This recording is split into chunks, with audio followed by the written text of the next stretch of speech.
Hello, this is Randy with Excel for Freelancers, and welcome to the Tournament Generator. In this week, I'm going to show you how to create this incredible tournament generator right in Excel, complete with all of the match details you can imagine, unlimited tournaments, and a full leaderboard. I've got so much to show you, I cannot wait, so let's get started.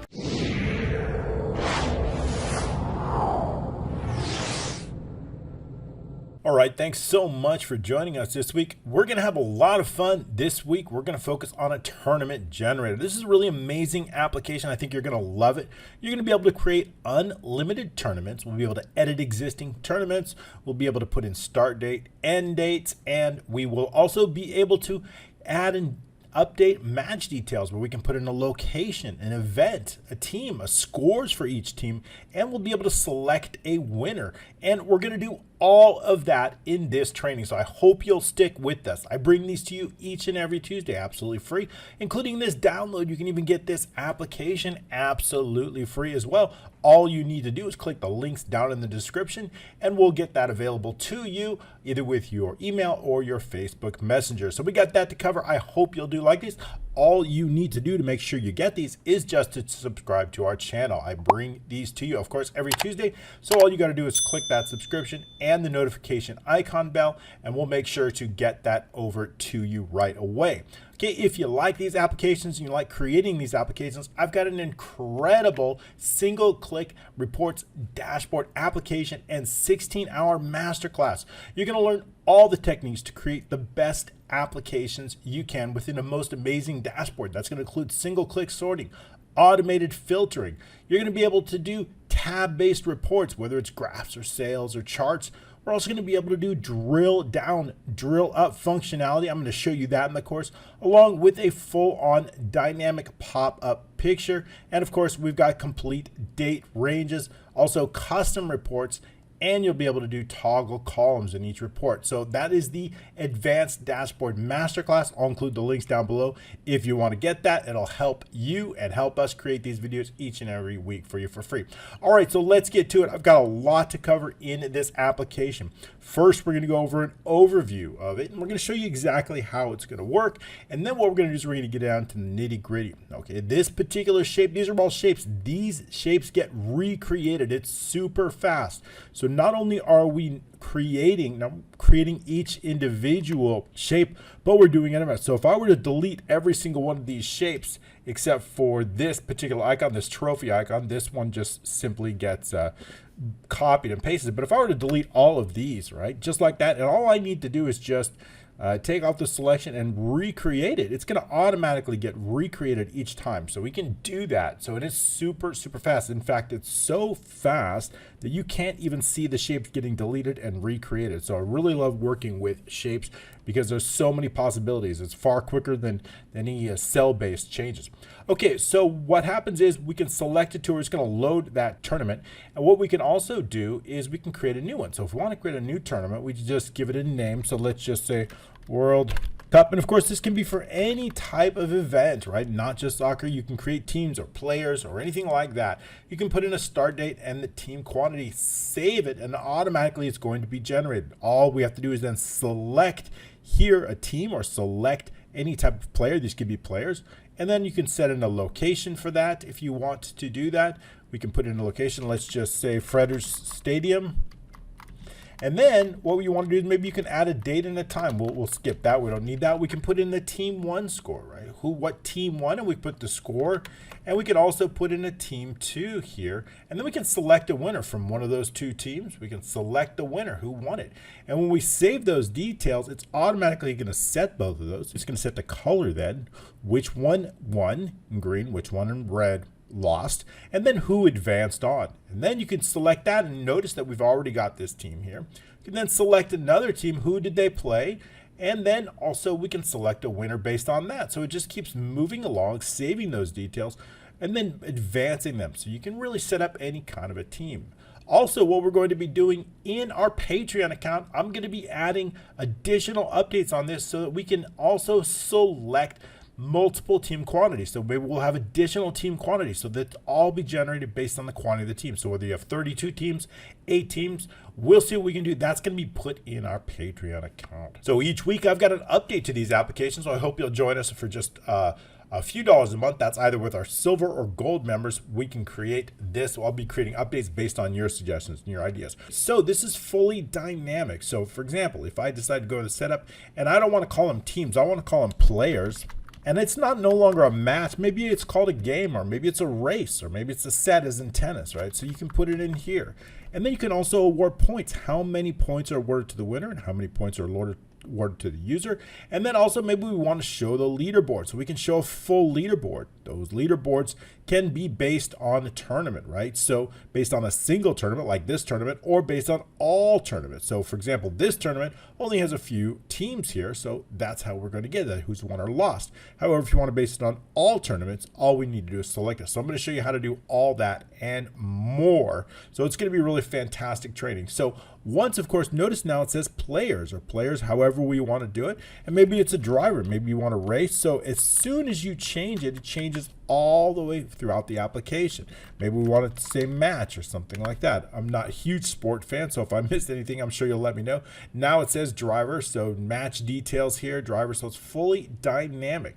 Setup screen is very, very easy, right? All we need to do is set a folder where our pictures are located. And of course, notice that I've got these flags that demonstrates the team. So we'll go with, let's say, this one here. And you can see that we've got the flags associated with each country. When you get this application, you can set up any pictures, players, drivers, icons, you name it. You can add in a picture, and it's a very simple database. Where is that kept? It's kept here to call teams and players. So all we got is a name. We've got a picture icon here. Now that picture icon file name is associated with a file name inside the folder. And I've got that folder set up. I've got a folder with all of the pictures here associated with that. So you can see that now if you want to get all these pictures and play with it. Also inside our Patreon, we'll make sure for all members have these resources. So whether it's pictures, you can pick these up too. I'll make sure to include them on our Patreon platform as well.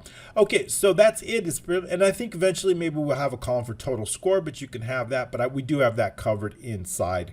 This is mostly a database, but I thought that kind of would be helpful in the future on a per team basis. But we really do have that covered here inside our leaderboard here. So we've got total points, how many they won, how many they lost, or on a single tournament, how many did they, win or lose on a single tournament. So we've got that.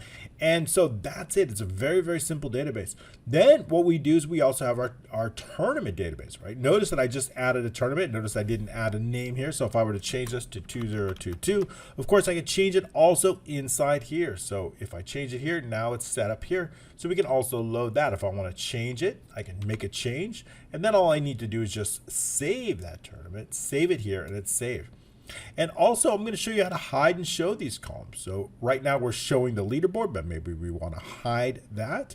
Maybe we also want to hide our match details. These are all of our match details right here. And once we save it, that becomes hidden. So we only want to show it.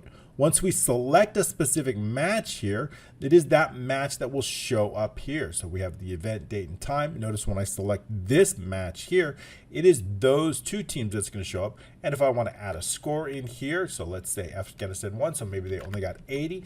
It is, once I save it, that score will be saved. So I select on it again. It shows the teams, the score. But if maybe I want to change a team, I can do that too. If I want to change a team to Aruba, smaller name, and save those details, it's going to automatically update in here. So we're going to show you that. So we've got the tournaments database. In the tournament, we have the team quantity. We have the start date and end date. Very simple database here. Then we also need to save those matches. I need to save the individual countries or teams or players. I need to save their scores. I need to save all of this information in a database. Now this is associated with a specific tournament or event right here. So that's going to be saved in our tournament match database right here. For each one of those, we're going to say we have to have a tournament ID. Notice each tournament has an ID right here. Tournament ID 1 through 4, right? So each tournament has their own ID. So we need to save those individual matches on a per. So we have all of these matches that are associated with tournament ID number 1, all these associated with 2 and 4, and nothing for 3. Okay. We also have a match ID. This is unique to every single match, and I'll get into what these numbers make sense. We have the location, as you saw. We have the date and time. A team 1. Who is that team 1? Team 1 is always on the top. So this is team 1 right here. This is team 2. Team 2 is down here. So each match has a team 1 and team 2. Team 1 is here. Team 2 is here. Team 1 scores here. Team 2 is here in Q6. So we have the scores for each one. We also need to know the winner. Okay? So we also have the score and the points, right? So this is the score and the points. But what about the points? The points are based on what you set up in the setup screen. So you can assign these winner points. These are the points awarded to the winner. These are the points awarded to the loser, right? So that way we can keep track of the total points. That way, if we know the points, we know how many total points. All right, so what else do we have? We also have, so that's for each team. So each team gets a team name, the score, and the points. We also have the winning team, and then I've got the database row that's associated with that, 4 or 5. This is the row. It's based on a formula, and that way we can keep track of what row. Relatively simple. Also, you notice these numbers here along with the letters, those are ranges based on that's data mapping. So B2 is based on this, the tournament ID. So if we look inside the tournament sheet and we scroll over to a hidden column and we look at B2, we see that is the tournament ID. If we looked here to K6, the location, and then we go back inside our tournament, we see that K6 is based on the location. So that's data mapping. When I save this, I need to know what column to place it in. So we know what column to place it in. When we look here, we know it's going to be going column 3 here, column C here. And we do that for each one of them. That is data mapping. If you've seen my videos before, you probably understand this is going to help us not only reduce the code, but make it a lot faster. And it's both for when we want to save this data, save all this information to the database, and when we want to select it and we want to load this data back into our Excel form here, data mapping is going to help us do that. I'll walk you through that inside the code. So that's it. That's all we have. It's very, very simple as far as the database is concerned. The code is going to be really amazing. I'm going to show you a lot of things. We're going to go over some formulas. We're going to work with shapes. We're going to work with connectors. This is so fast. Even these individual connectors get automatically done through VBA. So everything is done through VBA. Everything is recreated, and it's based on some samples. So we have 3 different samples here. I've got this connector sample. This sample gets duplicated, and then it gets connected to the shape. This particular shape here, actually, it's a combination of 2 shapes. It's a group, right? This background is a macro, but there's nothing to do with that just yet. So we have 2 pieces of this group. What is this background shape? It's a rectangle with rounded corners called sample bracket or sample BRK. We also have the picture located with that, which is simply a circle in which the picture will be embedded, and that's called sample pick. So this group simply gets duplicated and then it gets filled accordingly. So if I change this back to, let's just say team, right? And I change this back to match is fine. We can keep that at that. So it's automatically linked. So to do that, what we're going to do is we're going to link it with the team name. Now I've created some, to help us, some named ranges in here. So if we take a look at this one and we look up, it's called team name. If we take a look at this one, this is called match name or match NM.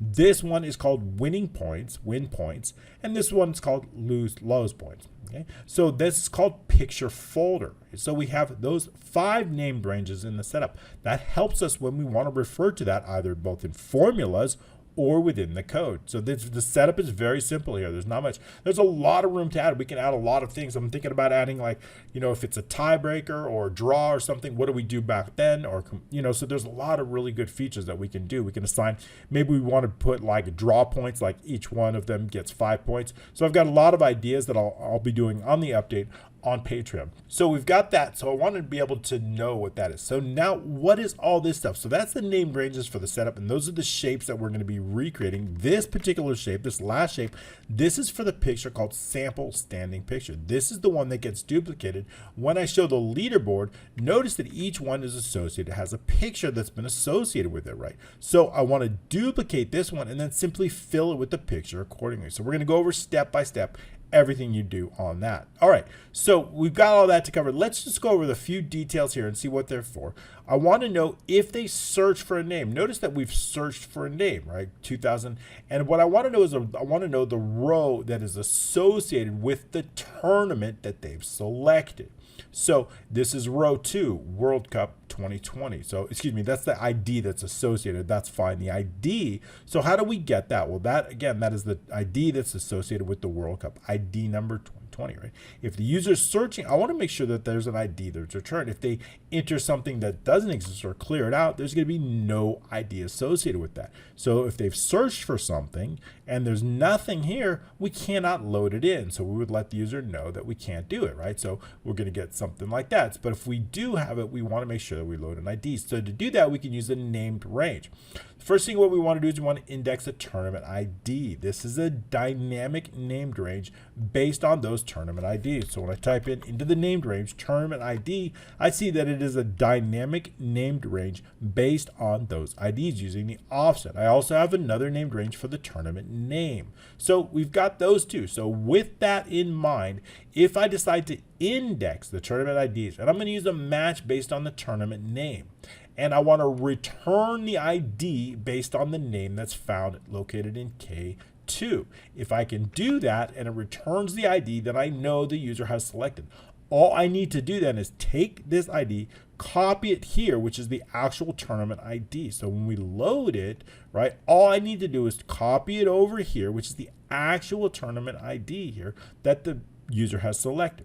If I know the tournament ID, then I want to know the row that's associated with that, right? To get that, I want to make sure that we have that available to us. And to see that, of course, it's in a hidden row. So all we need to do is just select on an ID and we need to edit the tournament. And you can see here in B4, we do have a tournament row. That is the row that's associated with the ID here. So if we simply run a match and we add 2 to that, we're simply looking for the row that's based on this ID. We're adding 2 because our first one starts in row 3. So we don't want the return 1, we want to return 3 if the user has selected the first one. So if we select that very first one here, we want to show row 3 and not 1. That's why we're adding 2. We have the next tournament ID, which is based on the max formula. We can use the max formula as long as all the tournament IDs are numerical values. We're going to add 1 to that because I want the next one. So what I'm going to do is look for the max, right? I want to know the maximum. In this case, it's 4.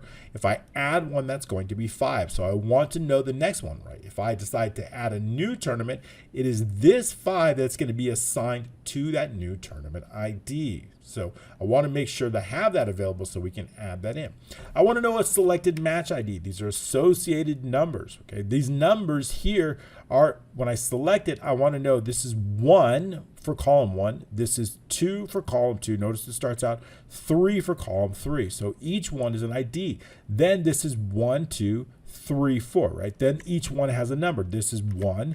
This second one is 2. This second one is, this third one is 3, and this is 4, right? So I want to know, when I select a match, I want to know column 1, match 1 and 2. Column 1, match 3 and 4. Column 1, match 5 and 6. This, of course, would be column 2, matches 1 and 2. So we're keeping track of it. So it's an ID based on 1, the column, and 2, which of the 2 matches. So this one would be column 4, 1 and 2. There's column 4 only has only 1. And then we have the eventual winner of the entire match here. The entire tournament here is here. Okay, so that's how we derive the match ID. It's based on the column and the 2 numbers, the count numbers. So this column has 8, so this would be, of course, 7 and 8. Okay, so I want to know the selected match row. When I select a match, I want to know what row is associated with that. And that means the row associated here. So this is 7, right? So tournament ID number 1, match ID 1, 7, and 8 is located on row 7. If I'm going to load that information, I need to load the teams, the score, the points, and I need to bring all that information into here. I need to know what row is associated with that. To get that row, it's a little bit more trickier. Why is that important? Because in this case, let's take a look at some of these things.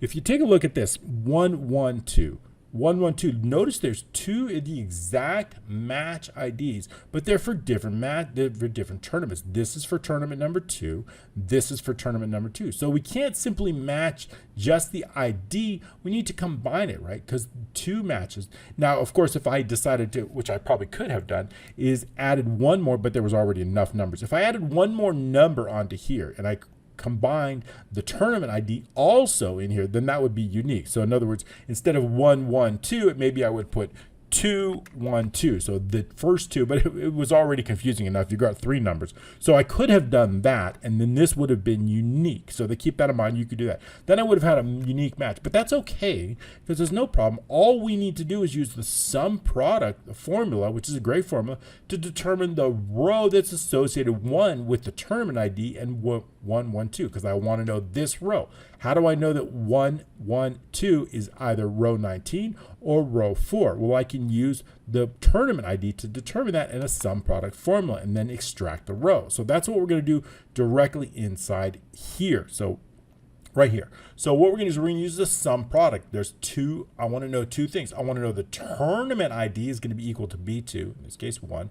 And I also want to know when B7 equals the match ID. B7 is the match ID, right? So when I have all those now, let's take a quick look at the formulas and go into match so we can see what match ID is. Match ID is the dynamic named range for this. So this covers all the match IDs. So where are we going to find that? So we want to find those 2 instances there. And I want to know also the tournament ID, right? So we've got match tournament ID. So when I know all of those, then I can get that information here. So match tournament ID equals to B2, and the match ID is B7. When those 2 instances are correct, I want to return the row of the match of the tournament ID. I want to return the row that's associated with that. So that is going to return our row. That means when we have the tournament ID is 1 and when in those 2 instances, I want to know that row. So it's very important. I also want to know what the team 1 points. When I decide to award a winner, I want to know which one. So if I decide team 1's the winner, team 2 is the loser. So team 1 is awarded 10 points.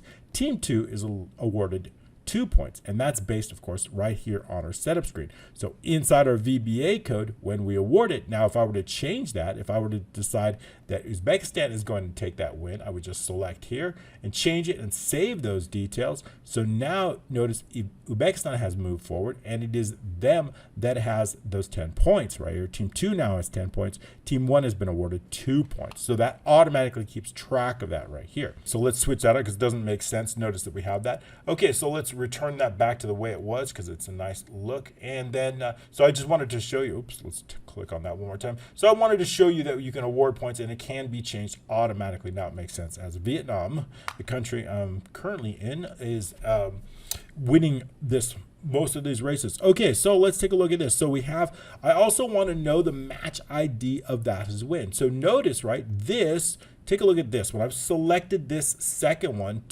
column 2, 1 and 2, this match ID is 212, right? So if I've got to set a winner here, let's go to a blank one. Let's go here, okay? So we've got some blank ones. If I select here, it's going to be the same, right? I want to know who the winner is, right? So in this case, let's use 1, 3, and 4. So the winner of that is going to be this one. I need to advance it to the winner. So if I select a team here, one team here, and I select, let's do Australia, and let's do Andorra. So if I select a winner here, notice that the drop-down list here is only the 2 options that I've selected here. And I save those details. I need to advance the winner on to this one. This one, of course, is 212. Column 2, 1, and 2, match 2. That's where we get this. So I need to know the winner, and I need to know the row that's associated with this. So that one is just added here. So if we look back on here, we see that we've just added row 29. Here we are in tournament ID number 3, 212, and Australia is team 2. So we've added Australia team 2. So notice here, there's no team 1 associated, but Australia is team 2. If we were to add a team here, and I'm going to add one here, then we also have this. So then this is going to be team 1. So if I select a winner, that winner is going to be team 1 of the next one. So here we have Albania, and save those details. Now we've got a matchup. So Albania won and Armenia lost. Now we have the next matchup is Albania and Australia. So inside our tournament here, now we have team 1 is Albania. And let's go ahead and freeze these columns because I like that better because it's just going to be easier as we go down here. Freezing the page here. Okay, so now we can see the header. So now we see team 1 is Albania and team 2 is Australia. Obviously, we have the same team. Probably don't need that. But you can change that, right? So it's much easier that way. Obviously, you wouldn't have Albania twice, but you get the idea here. So they're different tournaments here. So we can create that. In this case, Australia and Andorra. Australia won here. And then we don't have a team. So it keeps advancing. So we need to understand the winning match ID so we know where to put it and the row that's associated. I also want to know team 1 and team 2. Who is those teams? So when I select on it, I want to know who team 1 is and who team 2 is. Team 1 is Albania, team 2. Why do I want them here? Because what I'm going to do is I'm going to create a data validation. And notice that data validation is located in the winner here. So that data validation here needs to be based on this and this. So as soon as I select a different team or here, the data validation here is dynamic. It's based on the 2 teams here. So when I click on data validation here, and click here, we see that that's based on 2 cells, B13 and B14. Now those are right here. So that's how we create it. So as whatever team is selected, this is N6, this is P6. So team 1 and team 2, this is N6 and this is P6. So we've linked them up, and this creates our data validation drop-down list. And lastly, we have a Boolean all tournament option, and this is going to be based on that leaderboard here. So we want to know this particular all tournaments. Are we showing all tournaments or are we showing a single selected tournament? So that's going to be true or false based on this option. If we take a look at this here, we see when we format the control, this particular is linked to B15. And so that's it. That's all we have inside there. So there's a lot to cover, but we're going to go step by step. So it's a great little application, and I want to show you so much with it. So what we're going to do is we're going to get into VBA, and we're going to show you the basics. The first thing what I want to show you is how do we create this. Let's go with a blank one here. I think this one's almost blank. So how do we create this basically blank map? The first, there's 2 macros, one that's going to be created a blank one, and the second one that's going to fill in those. So let's go with the first one. How do we create all these dynamic teams? And it's dynamic, it's based on the number of teams. We're starting out with 16. In this training, we'll always have 16, but in future ones on Patreon, I'm going to try to edit this and make that update so we can put in different team quantities. Okay, so for a new tournament, all we need to do is just create a brand new tournament. So let's just call this let's call it Global Finals. And then all we need to do, we don't even need an end date, just save that tournament. There's a macro that gets created. That macro is going to create all of these shapes. It is that macro that I'm going to go over with you right now. So we're going to do that inside VBA and developers, and click on Visual Basic. Alt F11 will get you there. And what we're going to do is we're going to look in the tournament macros. And the tournament macros is something called load empty. It is this macro that gets created automatically when we save or add a new tournament, right? So when this automatically, it's also going to be the first one in which we load it. So this is the macro that I want to go with you over with you now. When we save a tournament, it is this one that gets created. So tournament, first thing we have tournament row, last results row, and results row, and match row. These are all long variables that we'll be using in multiple macros. Okay, so for load empty, basically what I want to do is I want to load it, and it's empty meaning there's no teams, no pictures associated with it. All we're loading is the empty shapes. So it's a single macro. And so to do that, what we needed to do is determine different variables and different information. So I will go over these with you as we reach them. So the first thing what we want to do is we have BRK shape. So BRK shape is a shape here. And what I want to do in this, or otherwise known as bracket shape, so basically I want to remove all the brackets. Other than this specific picture here, I want to remove everything else. So how do I do that? How do I remove all of these? Yes, every single one is removed. So basically I want to take all these and simply remove them. So if I delete them, they're gone, other than this picture here, right? This picture simply gets hidden. And so how do we do that? Now, when we decide to load it, all I need to do is load it, and it's going to load right back up. So the first thing what we do is we need to specify remove shapes based on a name. There's a name inside each one of these. Remember, it's called bracket 1, bracket. So they're given each individual names. So even the connectors have something called bracket connector. So all the shapes that I've created on this, other than this one's called, this one's called trophy picture, because we don't want to delete this one. But what I want to do is I want to delete any shape that contains the text or word bracket, any shape that contains the word bracket. So here I'm going to use this bracket. So that means every single one of the shapes and connectors here contain the word bracket. So I want to remove every single one. So to do that, we're going to loop through the shapes for each bracket shape in shapes, because we're focused on the tournament sheet. This is the tournament sheet. If the in string, meaning we're looking for a specific string, the name of the shape, if it contains, not equal to, contains the word bracket, it's greater than 0, that means at least it's found once inside that text, then delete the shape. And we're going to do that for every shape. We're going to loop through all the shapes on that sheet. Any shape containing the word bracket, it will be removed, deleted. Okay, so that's going to remove all the shapes. So if I run this macro right here and I run it up to that point, you see everything's gone except the trophy. Everything's gone right there. So that's all we have to do. And the trophy, I want to hide that, temporarily just hide that trophy icon. So we're going to continue with the macro, and everything gets recreated, and then that's going to be. So how do we do that? Okay, so the first thing what I want to do is I want to know the team quantity. That's a variable. That team quantity is located right here inside. Let's show it, right? When we edit a tournament, it is going to display row 4, and that team quantity is going to be based on Q4, which in this case is 16. And in every case, for up until this point, it's always going to be 16, but it's going to be dynamic eventually. So team quantity, in this case 16, quantity of the teams or players, how many people. I also want to know the shape quantity. I want to create a particular variable called shape quantity, right? I want to know how many shapes. It's going to be the team quantity times 2, which is going to be 32 minus 30. In this case, we've got 30. I'm not sure if we're going to be using that. We will be using that a little bit later on. But in this particular training, I'm going to keep it, because this is something that we may not be using. I may remove it. It's an original idea. Okay, keep that in mind that this may be removed, the shape. But however, I may use it as I grow. I want to keep track of the number of shapes that were used. The shape quantity is the number of total shapes. Okay.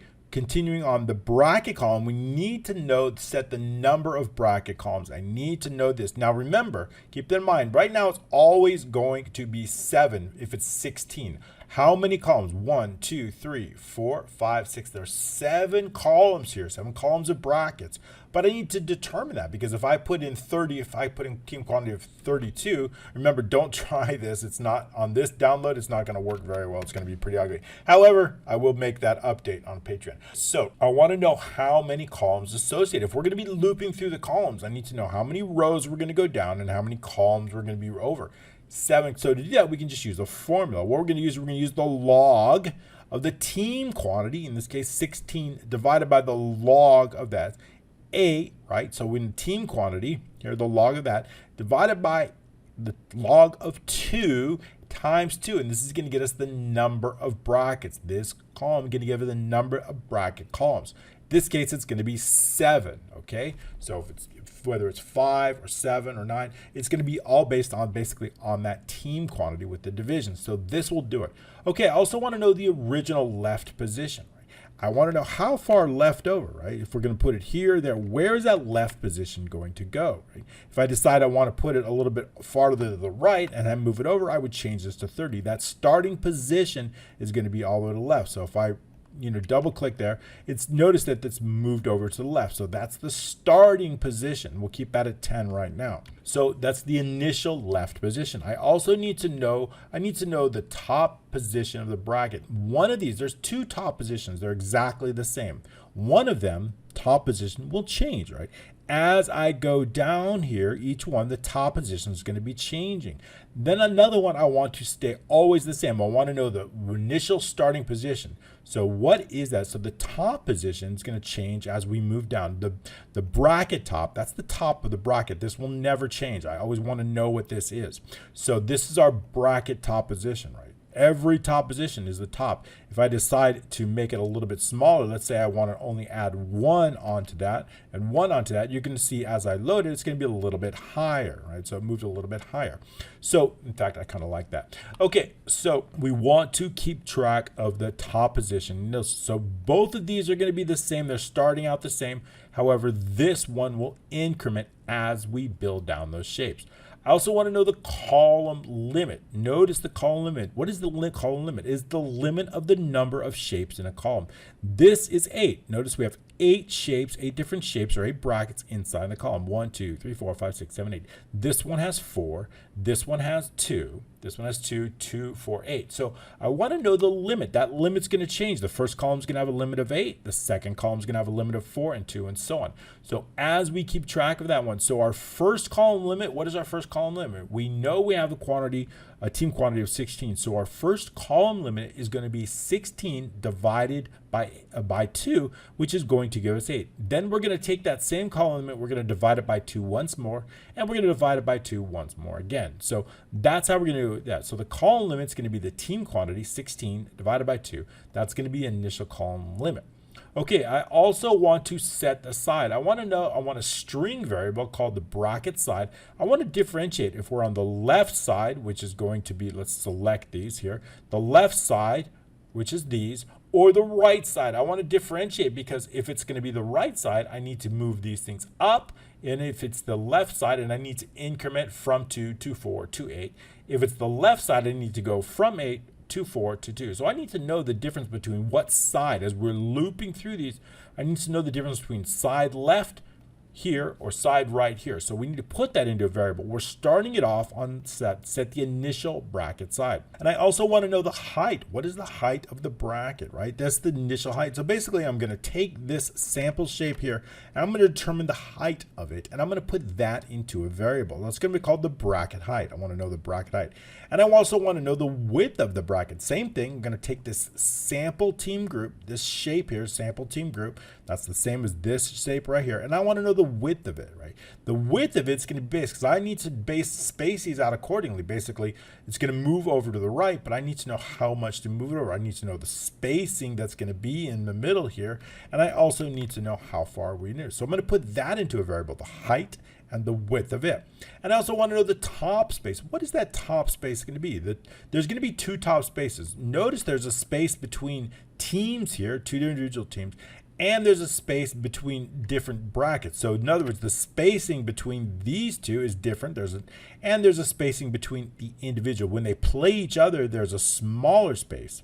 So we keep track of those spaces. Let's reset it. So keep in mind there's different spacing, and I want to differentiate that different spacing into variables. So we do have here, we have the top space, the bracket top space is the initial bracket spacer. So it's the bracket height plus 15. And I also want to know the right spacer, how much are we going to move it over, the width of it. What is that? That's the space between the different brackets. So notice there's a space in between each of the brackets, right? So I want to add that space. So the initial one is going to be 20. If I reduce that to 10 and we reset it, we're going to see that they're going to be a lot closer, right? A lot closer together.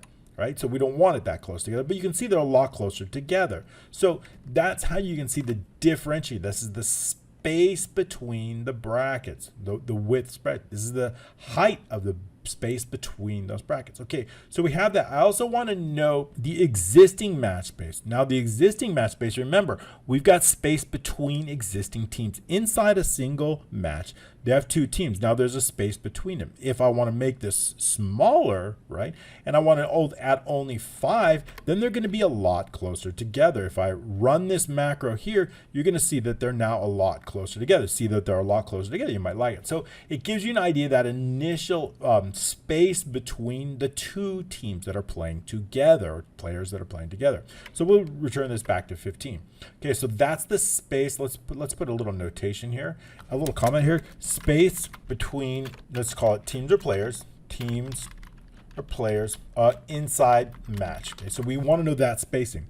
And also, what if it's a new matchup spacing? What do I mean by new matchup, right? So notice that there's a space between this matchup here and this matchup. I want to set the space, this space here. How much is that? If I reduce that to 15, you're going to see that the space between is a lot closer. So you can see as soon as I make these in, you see now it doesn't really make sense. You see they're not spaced properly, but now the team's almost the same. So we really want to differentiate that, and that's why I've done it here. So that's why we have a space of 15 pixels between existing and 25 between new matches. So when we rerun this macro, they get spaced out accordingly.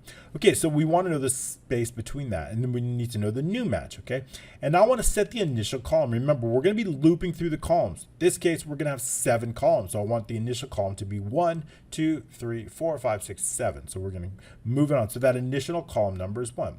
Okay, so now that we've got all of our variables defined, we can start our loop. The first thing is I want to know all from column numbers to the bracket columns. How many brackets? 7 in this case, but from 1 to 7. So we're going to loop. First thing what we're going to do is we're going to loop through the columns. And then inside each one, I want to loop through all of the teams inside each individual column. So first thing is I want to set up the top position. If the column number equals 5, we're looping through them, then we're going to change that bracket to right. Remember, we're going to go 1, 2, 3, 4. Then I'm going to change. I want to differentiate. I want to change it to the right.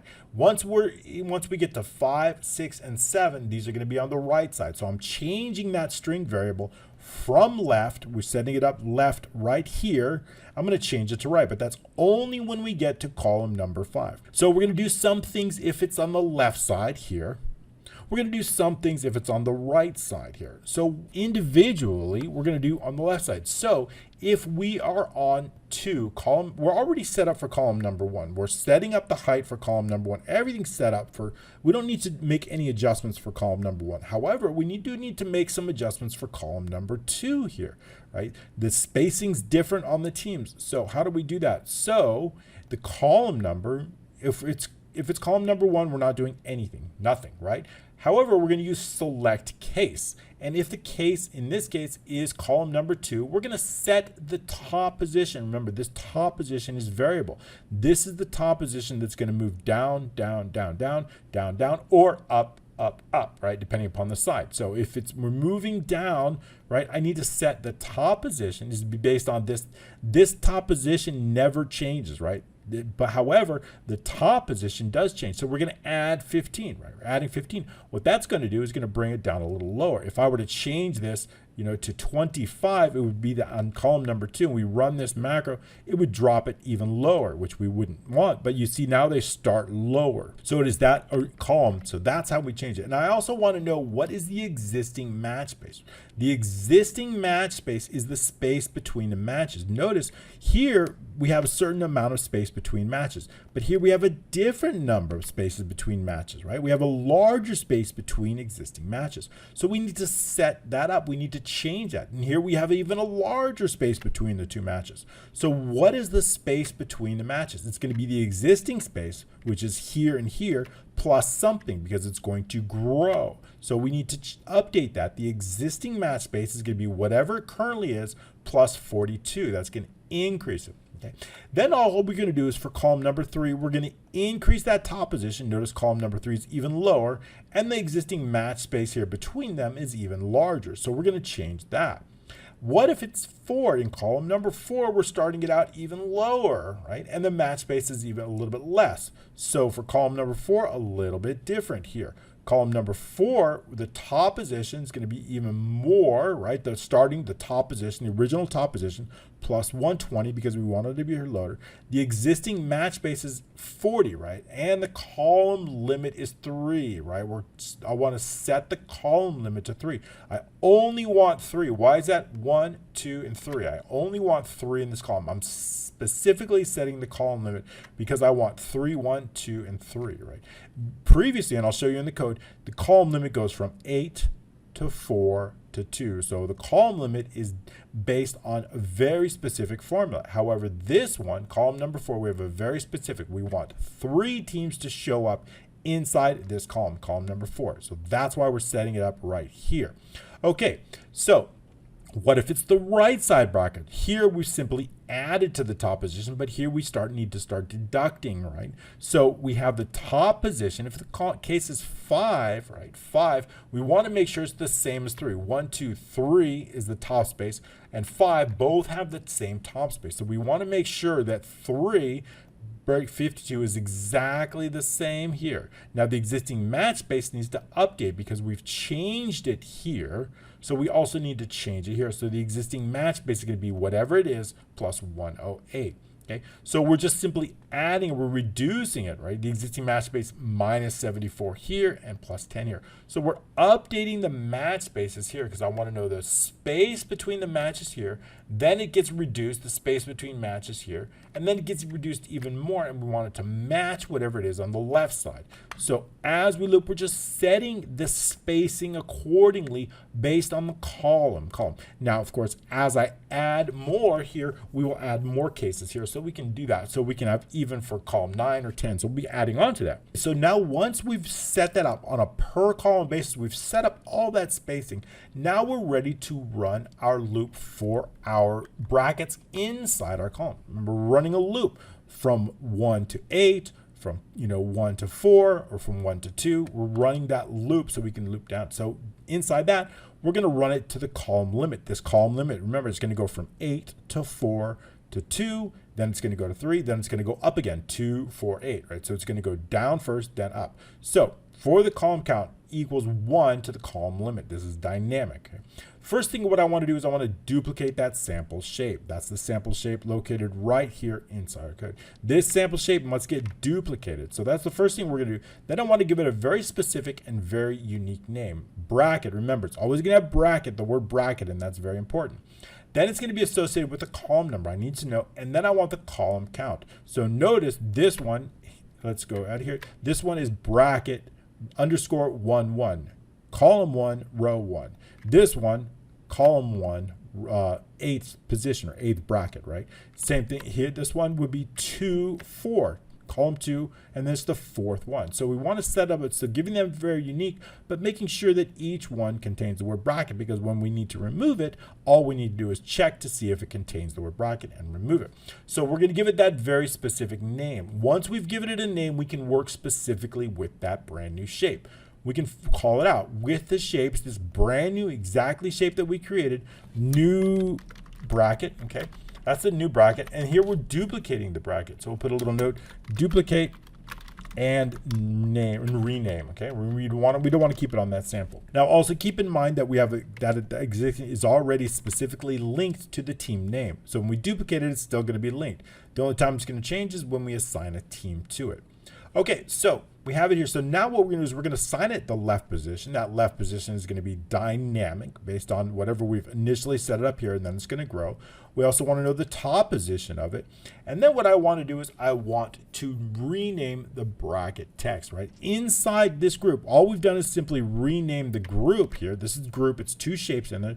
We've already done that. But what I want to do is I want to rename the individual shapes. There's 2 shapes as part of this group. So when I look on our selection pane and we scroll down to the one I've selected, we see that this is a group and there's 2 shapes that make up this group. One's called the bracket pic, BRKPIC _1 _1, and this one's called bracket text. So inside this group we have 2 individual shapes. One is the BRKTXT _1. Now keep in mind there's one thing I want to point out. Notice they both have the same number of characters, and notice that they both start out, right? One starts BRKPIC and BRKTXT. They both contain 6 characters. That's going to be a little bit important later on when we select it.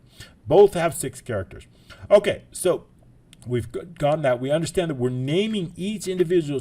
In order to name that, we need to call out the group, right? Call it out, the group item, sample group, taking that name and then rename and updating that. The group items, currently their name is sample back and sample picture. What does that mean? That means when I duplicate it, notice the individual, when I duplicate it, it's going to maintain its individual name, sample back, be it bracket, or sample pick, right? It's got its individual name, but I want to rename that individual name to something. So we need to call out the group items because we're already inside this new group. We're going to call out the name of it, and we're going to simply assign it a brand new name, BRKTXT BRKPIC underscore the column number and the column count. Rename the bracket text. Rename the picture bracket picture. Let's call this picture. It's going to be picture. Okay, so that's all we do. So now all we've done is we've placed it and we put it in. So now what I want to do is I want to add the left side brackets, right? So now how do we do that? All right, let's update this to connect bracket connectors. Okay, so I want to add that. Okay, so if the column number is greater than 1, so basically for the first column, I'm not adding any connectors onto it, right? There's nothing on left. But for the second column, for the second, I want to add brackets to the original. So for column number 1, we're not doing anything. So column number has to be greater than 1 and less than 5. This is only for left side. We're going to add those connectors. This text is going to add those. Okay, so what I want to do now is I want to take this sample connector. It's called sample connector. I want to duplicate it, and I want to connect one end. Assuming that we're already on column 2, I want to connect one end to the original and one end to the original team. So how do we do that? Okay, so if the column number equals 4 and the column numbers then go to skip, right? In column number 4, this column is something very different. So we're going to skip that, okay? So first of all, I want to know what the previous column was. If we're on column number 2, I want to know the previous column. I don't want to put that into a variable. The previous column is column number 1. Why is that important? Because I'm connecting shapes from column number 2 to column number 1. So I need to know both the current column and the previous column because I'm going to make that connection. So we put that into a variable called previous column. Column number, set the previous column. Remember, we're only doing this starting at column 2 and on. So, and less. This is only for left side because it's something different. So I also want to know how many items are in the previous column, right? If I know that our column count in this case is 4, what is our previous column? It's times 2, right? Our previous column is 8, right? So I want to know the difference. I want to know this is 4 and this is 8. I want to put those into a variable. So our previous column count, in this case for column 2, will be 8. So it's basically the column count, how many of you on, up to that. So column count times 2, that's going to set the previous column count. Just putting that into a variable. Now we're ready to take that bracket, that sample white bracket that I showed you. We're going to duplicate that and we're going to give it a specific name. This is going to be called bracket connection 1 for each shape, right? So for example, on this team 2, I've got to create 2 brackets. I've got to create this one and I got to create this one. And then I got to connect it, one to this and one to the top. So if I'm on this one here, let's select this. If I'm on bracket 2, 1, I need to connect this, one of them to here, bracket 1, 1, and the other one I got to connect to bracket 1, 2. So I've got to make that connection one here, and I got to make the connection in here. Okay, but how do I know where to connect it? How do I know to connect it here, here, here, or here, right? Well, basically each of those points is assigned a number. So if I'm going to connect this, let's start out, it goes in clockwise motion. So here, this is point 1. So if we look at this, we have point 1, point 2, point 3, and point 4. So keep that in mind. I'll show that to you. Point 1, point 2, point 3, and point 4. So this one is going to connect from point 2 to what's on this one. Again, same thing. 1, 2, 3, 4. So I want to connect point 2, this is point 1 on the top, point 2 to point 4, point 2 to point 4, right, on these. So this one also, point 2 to point 4 of the previous one. So that's the connection we want to make. So the best way to do that is simply to recognize which shape we're connecting and which point we're doing that. So we can do that here. So once I duplicate it, I give that bracket a specific name based on the column number and based on the column count. Once I have that, I can make that. So we have 2 different brackets, one here and one here. So our first bracket with the first bracket we've connected here. And then all we're going to be doing is we're going to set it, focus on this. We're going to focus just on the connector format. I want to make that connection. Now, what's the 2 points I want to connect? Well, if begin connect, where is it going to begin? It's going to begin here, and it's going to end right here. So if it's going to begin here, where is it going to be beginning? It's going to be beginning at point 2, connector 2, and it's going to be ending at point 4. So the 2 is going to be connected to this one right here, bracket connector 1, 2, 1. I need to connect that to this original shape here, bracket text 2, 1. So to do that, we can do this. So the beginning connector is going to be able to bracket connect the column number and the column count. And what point are we connecting it to? Remember I said from 2 to 4, from 2 to 4. So here is the starting points at point 2. Point 2 is this left side. We're connecting it to the right side, which is point 4. So now our end connect is that previous column. Remember, this is where that previous column is. And I want to know the previous count previous column count minus 1. The previous column count here is 8, right? So minus 1. So we want to know that subtracting to 1. That's going to get us our previous, right? So how do we know that, right? How do we know that? Well, this column count, what are we on? We're on column count 1 here. So we need to subtract it, right? So what is that? Going to be 1 here. So we know that continue 1 to 1, in this case 1 to 2. So our first one is going to be just that. 1, previous column count times 2. So if we're 1, right, we're column count, we're on the first shape. 1 times 2 is 2. So our previous column count is 2. So, but I need to connect it to shape number 1. So shape number 1 is 2 minus 1. So this is going to get us our 1. I need to know. I want to connect it to the first shape. This one is going to be simply our previous column count, right, to shape 2. Now the second one, so that's how we do. From point 2 of our first shape to the previous column. So that's our first shape, from point 2 to previous. Now this, we know this is shape 1. This is shape 2, right? So I want to connect it to the 2. I'm going from our column here to 2. So next one, we're going to do exactly the same thing. We're going to duplicate that connector name. We're going to give it a unique name.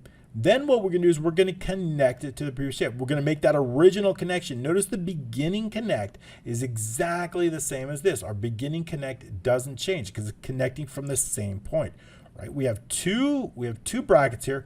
Both of those brackets have the same exact beginning connect. They just have different end connects, right? The only difference between this team, bracket 1, 1, and this one is bracket 1, 2, is the last number. It goes from 1 to 2. So again, we're calling out in the second one, previous column. This one's previous column count. Our previous column count is 2, right? Previous column count equals column count. We're on number 1, column the first one. We're on number 1. This is 2, this is 3, this is 4. So it's just math. So 1 times 2 is our second one. This one, if I want to connect this one, right? This one is, select this. This is 2. So if I multiply 2 times 2, I'm going to get 4. If I want to connect it to 4, this is 4 and this is 3. That's why we subtract 1 on our first, we're subtracting 1 on our initial one to get 3, and then we're using this one, previous column count 4, and we're connecting it to point 4, which is that right side connection. I know it gets a little bit confusing, but basically we just have simply 2 brackets. They're starting out in the same shape. They're connecting to just 2 different shapes. That's all we have to do for our bracket. That is for our left side. Add the left side bracket. Okay. Also, I need to call out specifically for our winning connector and trophy icon. Those are very unique, right? Our brackets here are very unique. When we're in column 4 here, we have very unique column.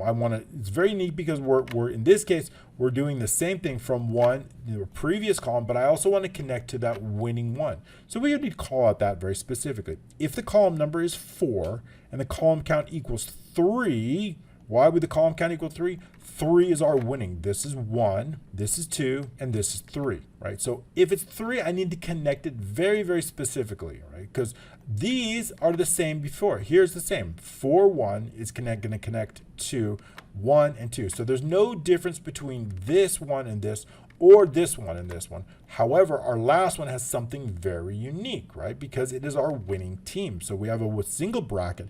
So I want to do that. I want to have it create a single bracket, duplicate our existing bracket, give it a very specific name. We're going to call it bracket connector 2 on this one. And oh, sorry, these ones had different names, bracket connector 1 and bracket connector 2, sorry. So this one we're going to call bracket connector 2. And what I want to do is I want to then call it out, put a connection from it, and I want to make it very specifically. Notice this one has a different connection, right? Our beginning is based on our bracket text, column number, column count minus 1. What do I mean by that? If this is 3, we know this is 3, 4, 3. I want to connect it to where? I want to connect it to 2.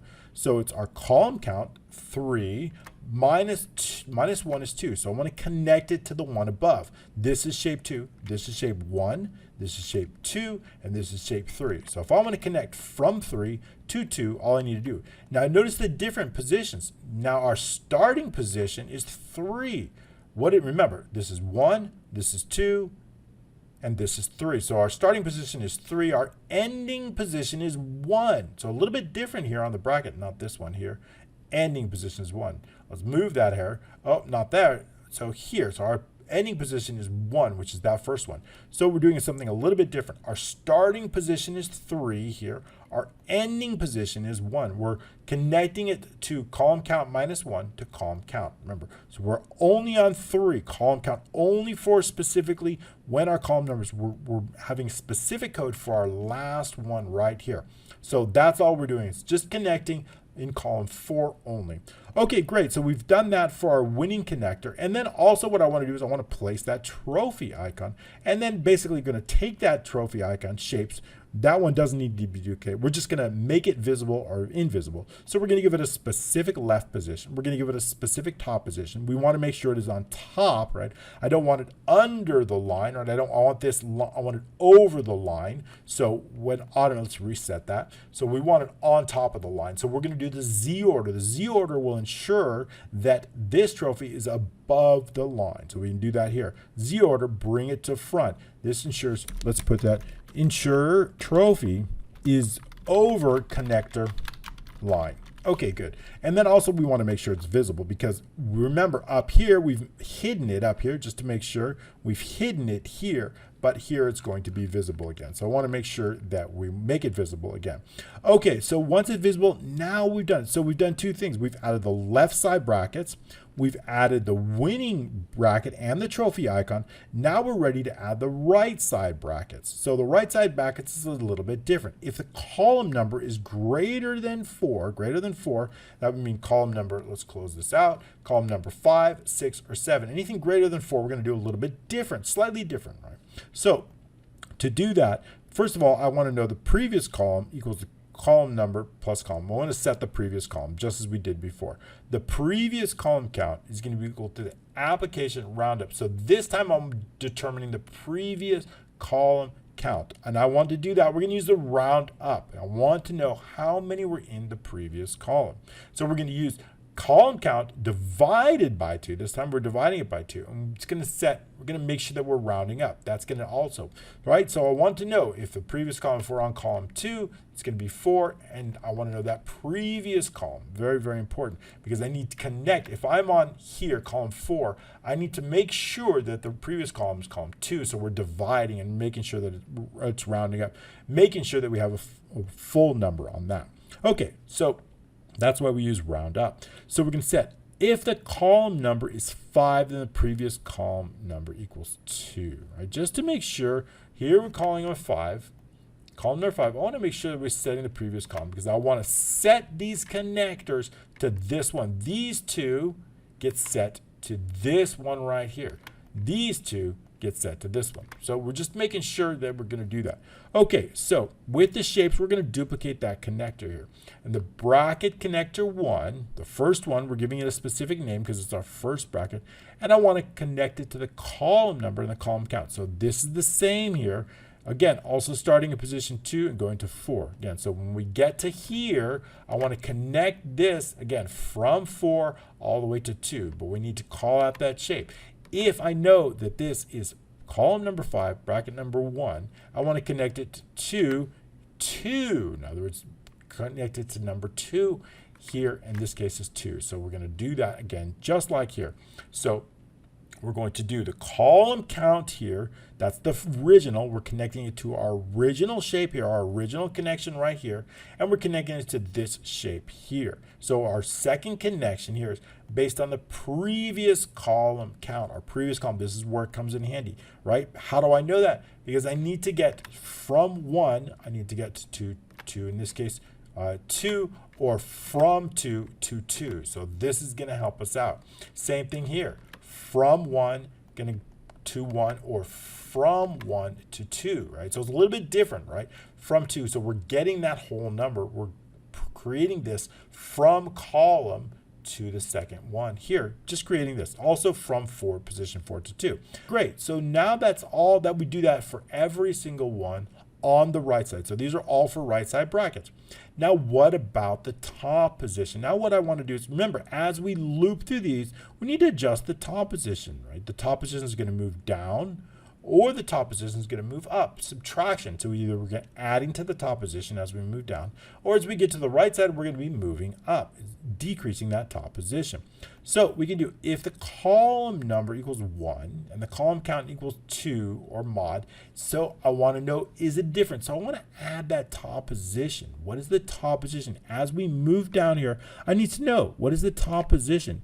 If it's a new, how do I know if it's going to be an existing matchup, right? Notice that it's existing matchup or a brand new matchup. The top position is going to have to be, as I add this, I need to know the difference. How do I know if the top position, notice this is 1.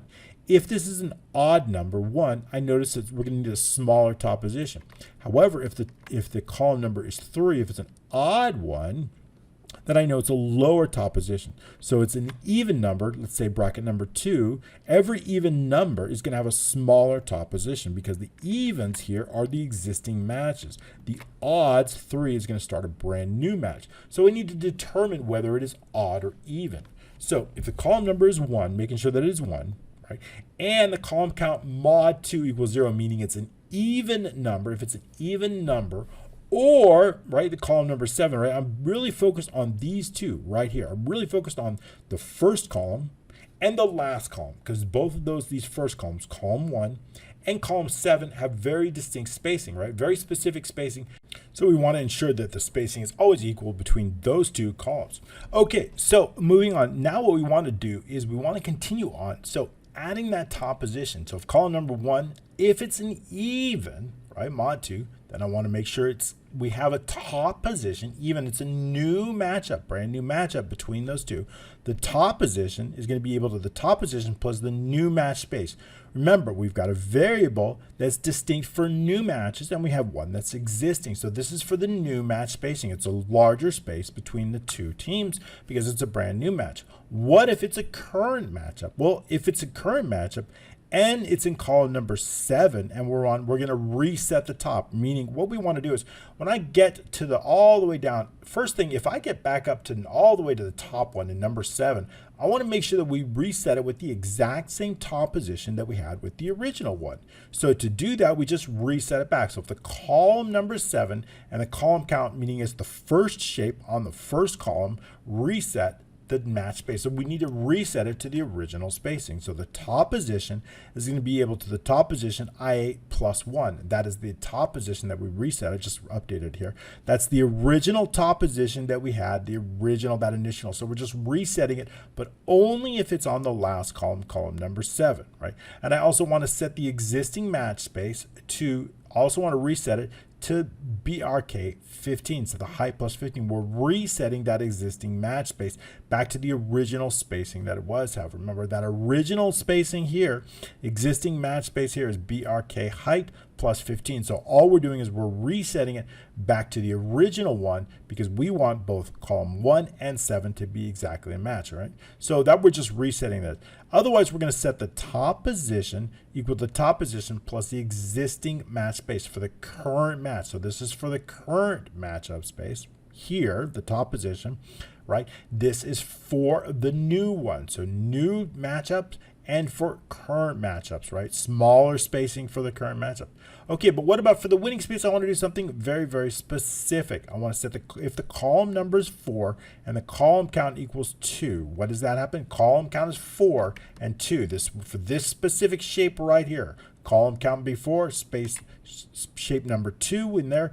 I want to make sure that we're setting the top position. Very, very unique, very top position based on a very specific location. Okay, so that's it. So we're just setting that up. That's all we're doing. Then we're just looping through every single row. So this way, this next column count, remember, we're looping from 1 to 8, from 1 to 4, from 1 to 2, and so on and so forth, and then back up. So we're looping through that. So now we're outside of it. Now we're into a new column. When we change the columns, right, this is the This is the specific items inside a column. This is for the new columns. When we change a column, we need to do something very distinct. I want to do something, if we're on the left side, then I want to set the column limits. Remember, we need to change the number of columns. The columns are going to go from 8 to 4 to 2, or it's going to go from 2 to 4 to 8, based on whether we're on the left side or we're on the right side. So that's what we need to make that distinction. I want to reset that column limit.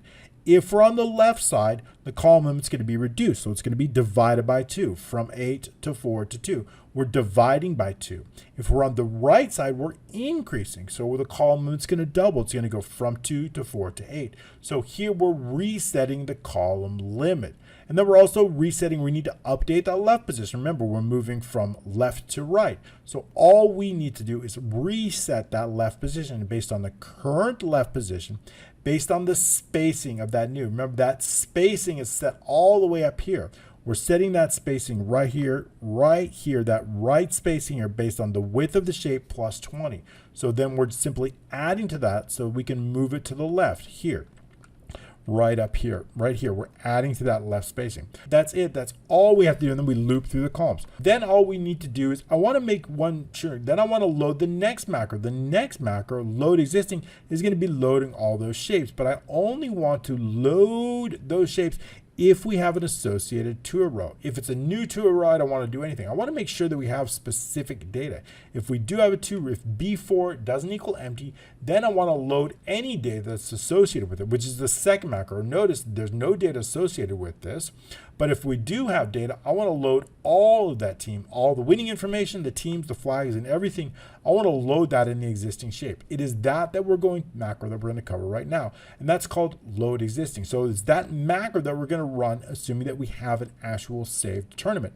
Okay, great. So now we're going to do that. So now again, I got to load some information. I want to, this time, what we're going to be doing is we're going to be basically converting the data inside this, all this data into actual information. So all this data is going to come in, and we know what is the winning team, and we notice that. So I'm going to bring it in, but it's going to be based on a specific ID, right? I want to only load associated items or associated data from a specific tournament ID 1. So to do that, we're going to run an advanced filter, and I'm going to have those results appear. So I want that criteria of our advanced filter based on that specific tournament ID located in B2.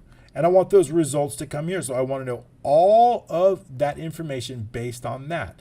It's going to come down here. All that information is going to be only for that tournament ID 1.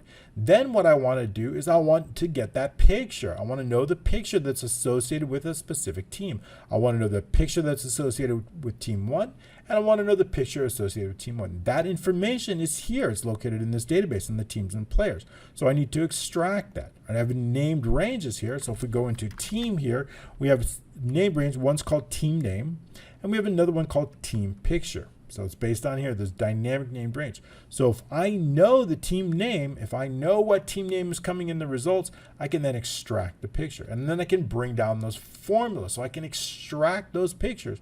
I need those pictures to be displayed.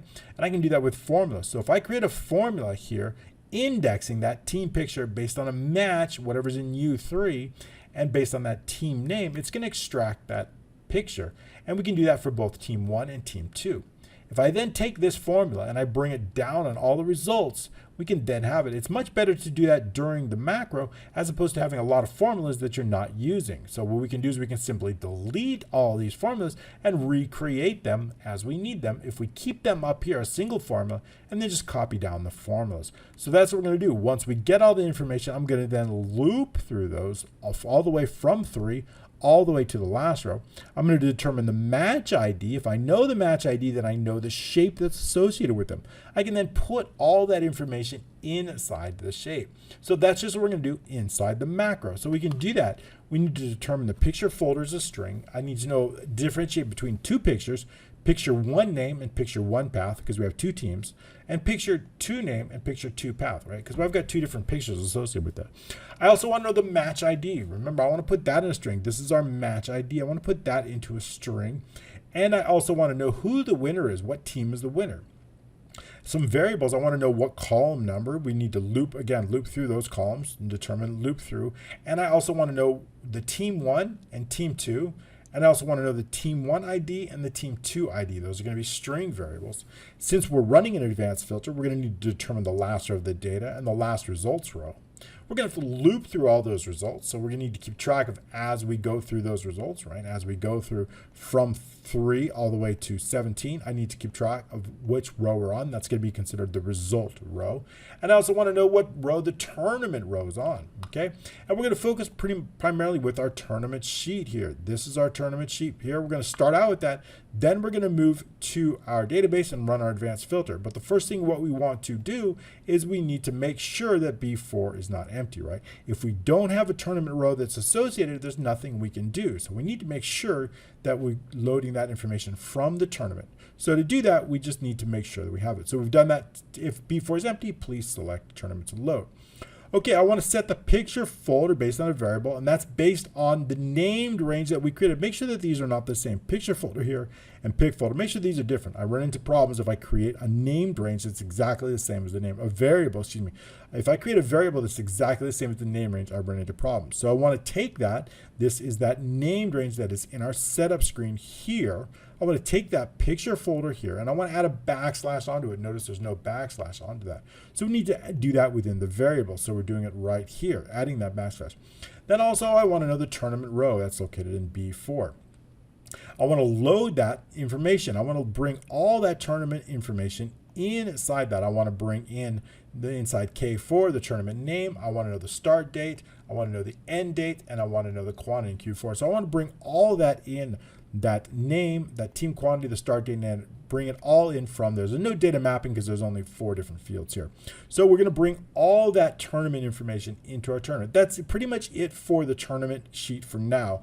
We're going to focus on the database. That's where all of our match data is located. So we're going to focus on this, and we're going to run an advanced filter determining the last row of this one. In this case, the last row here is going to be 30. So we're going to run that advanced filter and have our criteria from P2 to P3, and then getting those results in all the way. The results, we want the results to come in from Q all the way to AA. So we're going to do that now. The last row is going to be based on the last row. We want to clear any prior results before we do that. So what I'm going to do is I'm going to clear all the way from Q3, including the formulas, all the way to AC and down. I just want to clear all that data out because we're going to bring it in. I don't want any old data.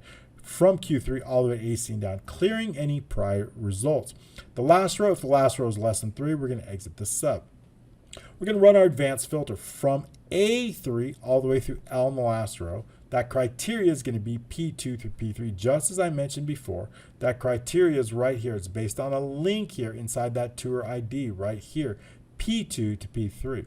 I want to bring all that information from Q all the way over to AA. So we can do that with that advanced filter, those results, Q2 through AA. We want unique results to be true. Then we want to determine the last results row. And that's going to be based on column R, which is our match ID.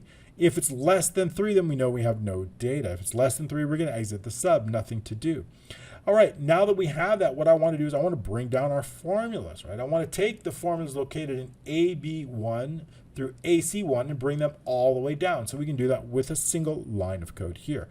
AB3 through AC in the last row, formula, the last results row, equals AB1 through AC formula. So bring down, call this bring, let's go bring down team picture formulas.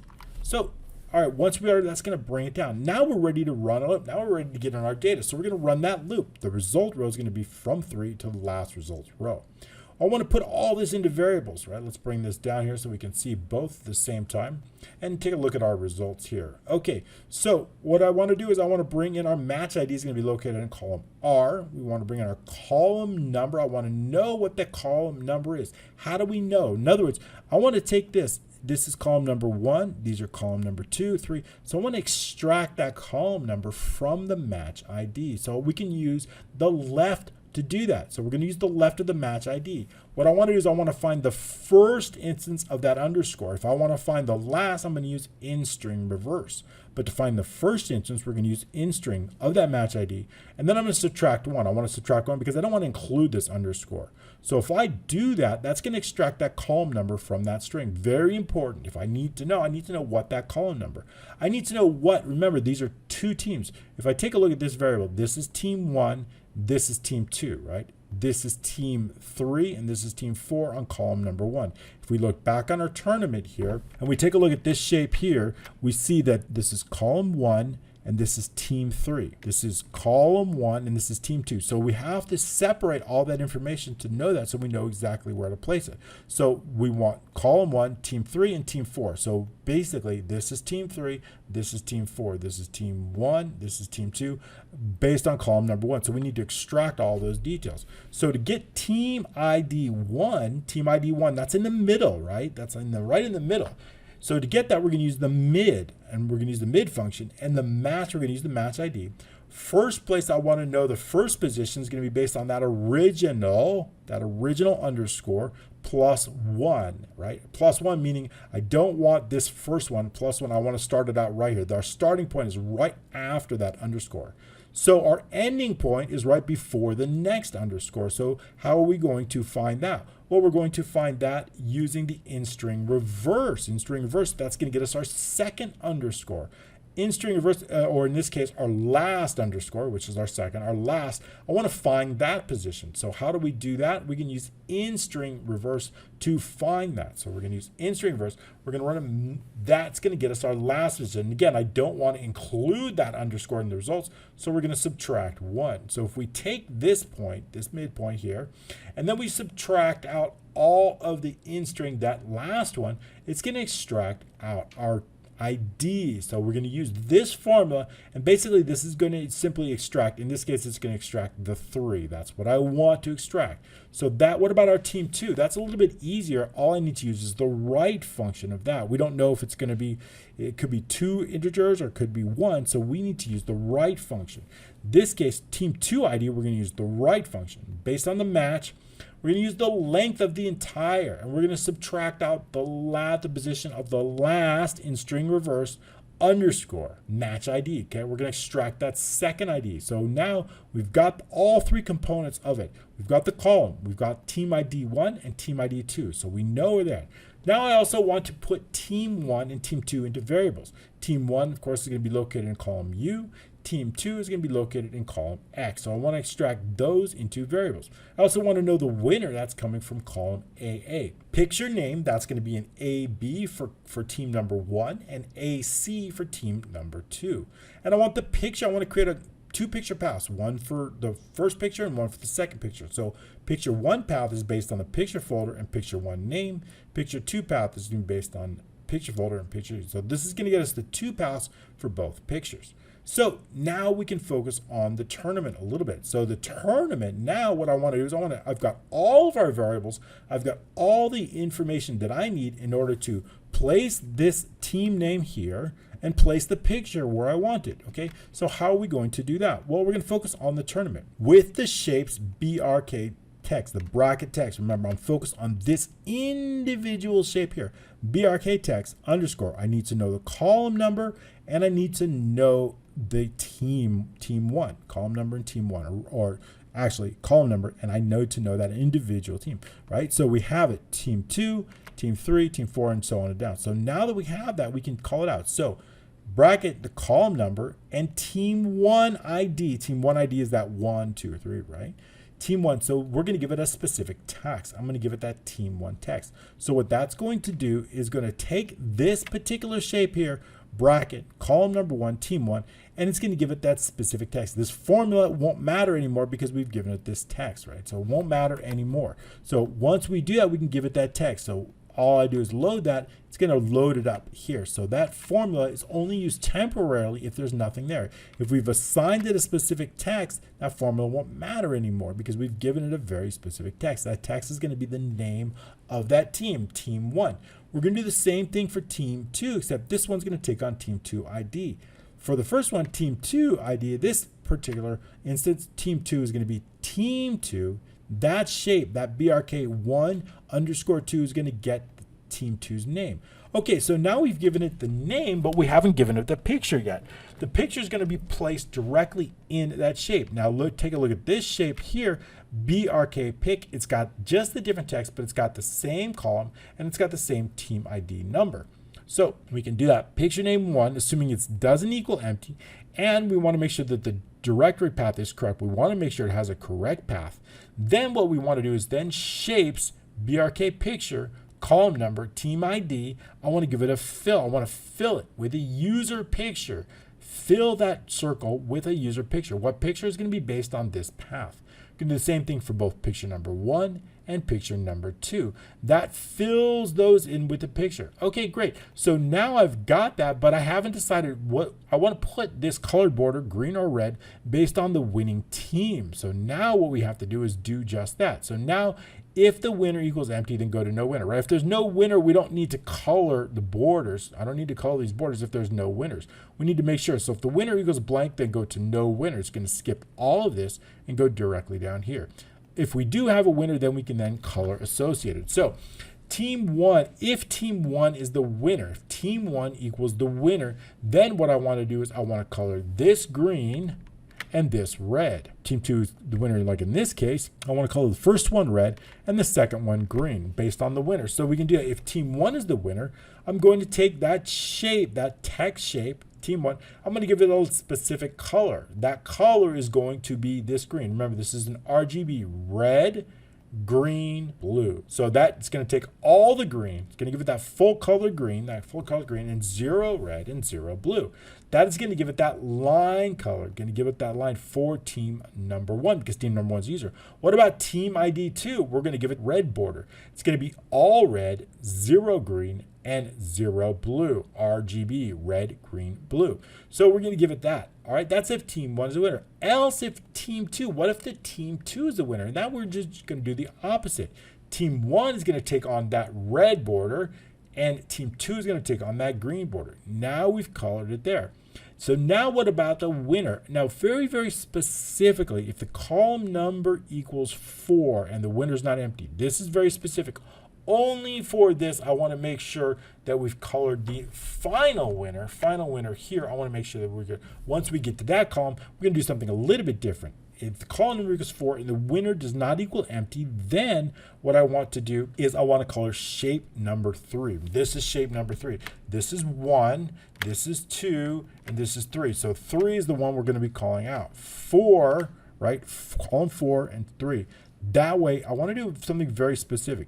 That one we need to do here, in this case, going to put the winning name. This one's going to take the winning name, right? We have 2 teams that play, but this one's going to take the winning name. So this shape is going to take the winning name. And also I want to color this green. And I also want to make it bold, right? This one, notice that this one has a bold font, the others don't, right? So this one's got a bold font. I also want to make the text font, making that bold and also giving it that green border here. That's only for the winner. And I also want to give it the picture. I want to know who the picture is. And I want to put their flag there as well. So how are we going to get that? If team 1 is the winner, then what we're going to do is we're going to give it that team 1 picture. If team 2 is the winner, we're going to give it that picture path team 2. So this assigns the picture to that winning shape here, right down here. That's the winning shape. Great. So that's all we have to do. That macro assigns all the data and all the pictures to all of the columns. Relatively easy as long as we understand our shape names and we understand our columns and which shape we're on. So now that's the hardest part. Now it's going to get a little easier. I know it can be confusing, but please download this for free using the links in the description and go over the code. All right, so now what if I want to save and update the tournament, right? This is the button that's attached here. If I want to save and update the tournament, I want to save all that tournament information. If I want to edit the tournament, it's going to open up line 4. So how do we do that? Well, the first thing what I want to do is I want to determine, is it a new tournament or is it an existing tournament? If it's a new tournament, we click this button and we see that B4 is empty. There's no row that's associated with the tournament. If it's an existing tournament, right, B4 is going to take out a value. So we need to determine if B4 is new or not. But first, I want to make sure that we actually have a name, right? If this gets deleted, we cannot save that tournament. It's going to let us know, please make sure to add a tournament name before saving, right? So we need to make sure we're going to do that. So if K4 is empty, let the user know to give it a tournament name before saving. Here's where we're focused on B4. If B4 is empty, then it is a new tournament, else it is existing. So it's something we want to do if it's a new tournament. I want to assign it that new ID. That new tournament ID is going to come from B6. I want to take whatever's in B6, I want to place it directly inside B2, and I also want to place it on the first available row inside our tournaments. All right, so to do that, we would just do a few things. The tournament row, we're going to set it based the first available row here in the tournament database. And also what I want to do, B2 is going to take on that next tournament ID. And I also want to place that tournament ID in column A. That's if it's a new tournament. So these three things are if it's a new tournament. If it is an existing tournament, all we need to do is extract the row from whatever's in B4. All the other lines of code, relatively simple. All we're going to do is simply apply, not using data mapping in this case, just a few lines of code. Column B is going to take on our tournament name. Column C is going to take on our tournament quantity. Start date is going to be based on M4, and the end date is going to be based on 04. Okay, so we're just adding the data, simply adding these fields here, name, date, end date, and quantity into our database. Relatively simple. So once we have that, that's it. Then all I want to do is I want to run a macro that hides a tournament. And we'll get into these as we loop through. But all this is going to simply do is going to hide this row here, and it's going to hide these shapes right here. This shape here, all it's going to do. So when I save it, it's just going to do just that, hide that row, because you may not want to see that. And same thing here, if I save the details, it's going to hide it. Okay, so we've got a few other macros to go on this. So when I do a new tournament, I have some things I want to do. If I click new tournament, I want to show that row, and I also want to show these shapes here. So to do that, first I want to clear the contents. I want to clear any contents associated, including B2, including whatever selected tournament ID in B2. I want to make sure that's cleared out. I also want to clear the name, the date, and the associated fields. I'm going to keep this here because we're only doing 16 teams and this training. All right, so we're going to clear this, and also want to remove the existing tournament shapes. Right? If I've loaded it, let's load a tournament. If I've got some tournament, I'll also want to clear out any shapes that are associated. When I click new tournament, I want to clear all those shapes out. So to do that, we can just run a loop just as we did before for each shape in the shapes. If it contains the name bracket, any shape that contains that, we're going to delete it. And also what I want to do is I want to hide the trophy picture, right? So we're just going to hide that using this, hiding that trophy icon. Right? We're not deleting it, we're just hiding it because we only need one. We're going to set Q4 to 16. We're going to default it to 16 teams. We're going to make sure that if it's currently hidden, only if it's currently hidden, row 4, then I want to run a macro that's going to show it. And I'll go over that macro in just a bit, but I want to take care of all the macros on this module first. Then I want to select K4. K4 will select that tournament name. And that's all we have to do for new tournaments, just like that. So what is next? So next, what if I want to delete a tournament? If I delete a tournament, then I want to basically make sure that it's an existing tournament. So let's say we decide we've got global finals. I want to delete this tournament, and I'm going to use this button to do just that. It's going to delete that. But first I need to make sure a few things. Are you sure you want to delete this tournament? Yes or no? Give the user an option out. So when I click delete tournament here, it's going to give us that option. So that's it. And if they say no, we're going to exit the sub out. All right, so first thing what I want to do is, has this tournament been saved or not before? If B4 is empty, the tournament has not been saved. There's nothing to do in this database if it has not been saved. So if we do want to delete it, all we need to do is just clear the cells out. It's much easier. So then we're going to basically skip to not save. We're going to skip all the way down here and go to not saved. But if it has been saved, I want to set the tournament row in a variable here. And I want to also want to delete the entire row from the tournament base. That's going to take this row here, let's say 7, and it's going to delete that entire row. But then I also need to make sure that I delete any teams that are associated with this. So we don't have any. I'm going to save one before I do it. We don't have any teams, but I want to make sure that we delete those. So for example, with this one, if I decide that we're going to add some teams here, so let's add this, and we'll add this here. Let's go down here, and we're going to add a winner onto this one, and we're going to save it. Okay. So what that's going to do is going to add some rows to our database. So now we have 2 here. Now let's center this so I can see them properly. All right, so we have now 2 rows associated with tournament ID. I need to make sure that these rows are deleted. But when I bring them in, I also need to know, that's why these rows are so important. I need to know what row is going to be there. Let's pin this here for a second.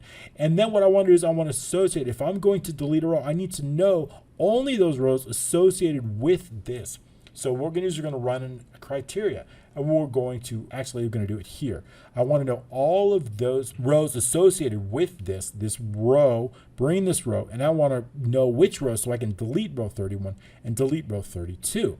But if I delete row 31 first, it's going to change this row. So the best way to do that is to reverse it. I want to go the highest rows first and the lowest. So if I delete row 32 first, it won't change row 31, right? If I were to delete this row, all of a sudden 31 become 32. It'd be very confusing, right? But if I delete row 32 and 31, if I go in reverse order, it'll be much easier. So that's what we're going to do. First, we're going to clear any prior results on our advanced filter. So we're going to run an advanced filter because I only want to know the rows associated with, in this case, tournament ID. So I'm going to clear out any prior results. So clearing out all the results here first. So we can do that right here, clearing out all those results, determining the last row. Then we're going to run an advanced filter, getting all that information in just as we did before. Then I want to do something very, very special. This is very important for deletes. I'm going to run a sort, and I want to run it based on descending. So I want to know my highest rows first based on Q3 to my lowest rows. So I want to run that. So we're going to run it. So our highest row, 32, and then 31. Then what we can do is loop through this. So that's what we're going to do. We're going to clear with the sort of that sheet. We're going to clear any sorts that exist. We're going to add a key based on Q3. We're going to sort based on descending, very important. Then what we're going to do is we're going to then basically create that range based on the tournament. Remember, we need to call out that sheet again because we're inside with sort. So make sure you call out the sheet when you're sorting again, sorting that based on that range Q3 all the way to AA. Okay, then we're ready to loop through. Then I'm going to loop through from 3 all the way to the last and calling out the row and then deleting the individual row. So 4 results row equals 3 to the last results row. If Q equals empty, then go to next result, right? We need to make sure that we're going to have a row in order to. Now we're going to set the match row to whatever's in Q. That's setting the match row. And then we're ready to delete it. We're going to delete that entire row delete. So if I run this macro here and I click yes, but I put a stop in it, you see up until this point now row 32 here is first and the row 31 is second. So as we loop through those, we'll be able to delete result row 3 to last row, and then all we're going to be doing is delete. Now we're going to loop through. Then all we're going to be doing is just running a macro to add that new tournament. So as we continue on with this macro, the reason this bug came up is because we're trying to select something, but we're not on that sheet. But that's okay. So notice that K4 select, we can't select a specific range because we're not on that sheet. But if I switched here, normally you would not be deleting anything unless you're on this sheet. And now we continue on with the macro. It's not going to leave it. Of course, once I'm on this sheet, I can select K3. So keep that in mind. Sometimes what I'll do is I'll do if active sheet equals, right, to make sure that bug. So we're only going to select this if our current active sheet is tournament or whatever. That's a way to avoid that bug. Okay, great. So we've done that. We just deleted it. So now we take a look inside our tournament. There's no longer tournament. And we look in our tournament and we see that there is no longer anything associated with 5. Okay, so we've deleted that tournament. All right, great. So we've covered that delete tournament. That's good. We can look at that. That is it for our tournament macros. So let's take a look inside the match macros here, right? There's certain things that we need to do with a match where we're going to select a match. We've got to do something. We've got to save a match, right? New matches, and we've got to forward. So now we're going to go through the macros on that. Okay, we're going to turn our attention to our match macros here. We've got a few variables. The match ID, as you're familiar with that, the column number, team ID, things you've been calling with, team 1 ID, team 2 ID, the column count, as we need to know. And I also need to know the winning match ID, right? That's important. And the winner is a string. Also the match row, the match column, the winning column, the winning row. Okay, so the first one I'm going to focus on is a macro. This is the macro that's already been assigned to the sample, right? There's a macro. Notice it's going to create a bug, but that's okay. And so there's a macro that's associated with this. Each individual shape on this group already has a macro assigned to it. So if I right click and click assign macro, it is that match select. So that way, when I duplicate this shape, automatically there's macros associated with that. Each shape already has a macro because I've assigned it to this group. So when you assign a macro and then you duplicate it, that macro gets duplicated along with the shape. So they're already assigned macros. All right. And it is that macro called select. And the reason here I want to know is if I try to run this, automatically it's going to be a debug because application caller, we're using this as the name of the shape that called it. If you try to run this macro from here, it's going to create a bug because it's based on the name of the shape that has selected.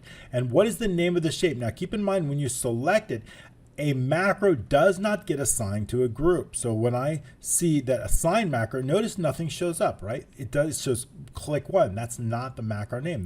The macro name is actually assigned to the individual shapes of the group. So when I click on the individual shape of a group and I right click that and click assign macro, we then see the macro that's associated with that. It is the same macro that's on this bracket text and the same macro that's on the picture here. So if I unselect the text here and only the picture, then right click it, you see it as this same macro that's been assigned to both of those. When I assign a macro to the group, that macro actually gets assigned to the individual shapes of the group and not the group itself. So that macro is we're going to focus on here. So what I want to do is I want to put the text BRK pick 11 or BRK text 11. I want to put it into a variable. I'm going to call it that match ID, right? So that match ID is going to be inside that. But of course, I want to extract the team ID, right, from that. So the best way to do that is to get that information, right? I want to extract, I want to know what team ID, what the column number, and I want to do it. So what is the team ID? The team ID is going to be the right. I want to know what is that team ID. I'm going to extract that here. So what is the team ID? The team ID in this case is going to be, let's just go here, this text box here is going to be, I'm going to extract it 1-1, right? I want to know that one. And I also want to know the column number. So the team ID is going to use the right. And basically we're going to extract that here. What is that? Is it that 1? Or is that 2? Or what is that team ID? So we're going to use the right just as we did before. And we're going to use the match ID, which is the application caller, the text. We're going to know, I want to know the length, the entire length of it, minus the in-string reverse, meaning it is the last underscore that is found. I want to know what is to the right of that last underscore. In this case, it's a 1, as you can see. So it's going to put that 1, it's going to put it directly in team. I also want to know the column number. The column number, how are we going to get the column number? Well, what we can do is we can use the replace. So how are we going to do that? Well, I'm going to use the column number. I want to remove everything associated with that. I'm going to do that in 2 different steps. So the first thing what I'm going to do is I'm going to take the match ID and I'm going to replace the left of whatever's the match ID. I'm going to take the first 7 characters and I'm going to remove them. First 7 characters. That's the first step. What is the first 7 characters? It is all this. It's that BRKTXT underscore. Now keep in mind that the picture, if they select the picture, it is going to be exactly also the first 7 characters we're going to be removing. BRK pick underscore, we're going to be removing those. So the first thing I want to do, what that's going to do is going to leave me with 1_1. So that's the first step. We're going to extract that. We're going to put that into a variable called column number. Okay, that's a string variable, although keep that in mind. That's column number is a string variable in this case, right? Because I need to work with it. I still want the column number, but it's a string variable. I need to work with it. So I'm going to be taking, using the replace, I'm going to be taking the first 7 characters of that string, and I'm going to be replacing with nothing. This is going to extract the last 3 digits or 4, whatever. Then what I want to do is from those 3, I've done it in 2 steps here, I want to extract the middle point. So the left, so basically the left one, I'm going to look for it. So basically this is going to give me something like 1_1, right? So now that I have this, what do I want to do? I want to find the underscore and I want to determine whatever's on the left of this, I want to extract out of it. So to do that, we're going to use the left command. We're going to look for the first underscore, and I want to extract everything to the left out. I don't want to include this, so we're going to subtract 1. And that's going to, whatever it's 1 or 10 or 99 or 100, that whatever number is that first number is going to extract. So that's going to leave us with just that number. And it's going to, so that's what I'm going to put that into a variable called column number. So we're going to update that. So basically we're going to extract column number. I need to know what the column number is. We've already got the team ID. We know this is the team ID. That's the last number here as in 1. If the team ID, now I need to know the difference. Is it going to be a 1 or is it going to be 2? I need to know if it's the first one or the second one. So the first one's going to be odd. The second one's going to be even. So to do that, if the team ID, here's the team ID, is it 1, 2, 3, or 4? If the mod of 2 equals 0, meaning this isn't even, let's put this as even number. And this is going to be the odd number, okay? Odd number. So if it's an even number, what I'm going to do is I'm going to assign this the team ID, right? If it's even, how do I know this? If it's even, this would be even, right? Let's say this one right here. Let's pull this one in right here. This is even, right? So I know that this is team 2 because it's an even number. I know that this is team 2 and I know that team 1 is this one here, right? I know it's team 1. So how do we differentiate between those? So team 1 ID is going to be, because it's even, right? So that means the team ID is, let's say it's 2, it's 4, it's 6, or it's 8, right? Because we know it's an even number. So team 1 ID would be what? 1 less than that. If our team ID is 4, that means our team 1 ID is 3 and our team 2 ID is 4, right? So because it's even. However, what if it's odd? If they've selected the odd one, right, then I know that our team ID is team 1 ID is 3 and our team 2 ID would be team ID plus 1. So basically, this is how, what I want to do is I want to associate. If they select 1, I need to know what's the other team. If they select this one, I need to know both which is team 1 and team 2. I need to put that. Why is that important? Because I need to create this, right? I need to know that this is team 7. Look, this is, if I select this, I need to know 1, 7, and 8, right? I need to know that. I need to know if it's 7 and 8. This is column 1.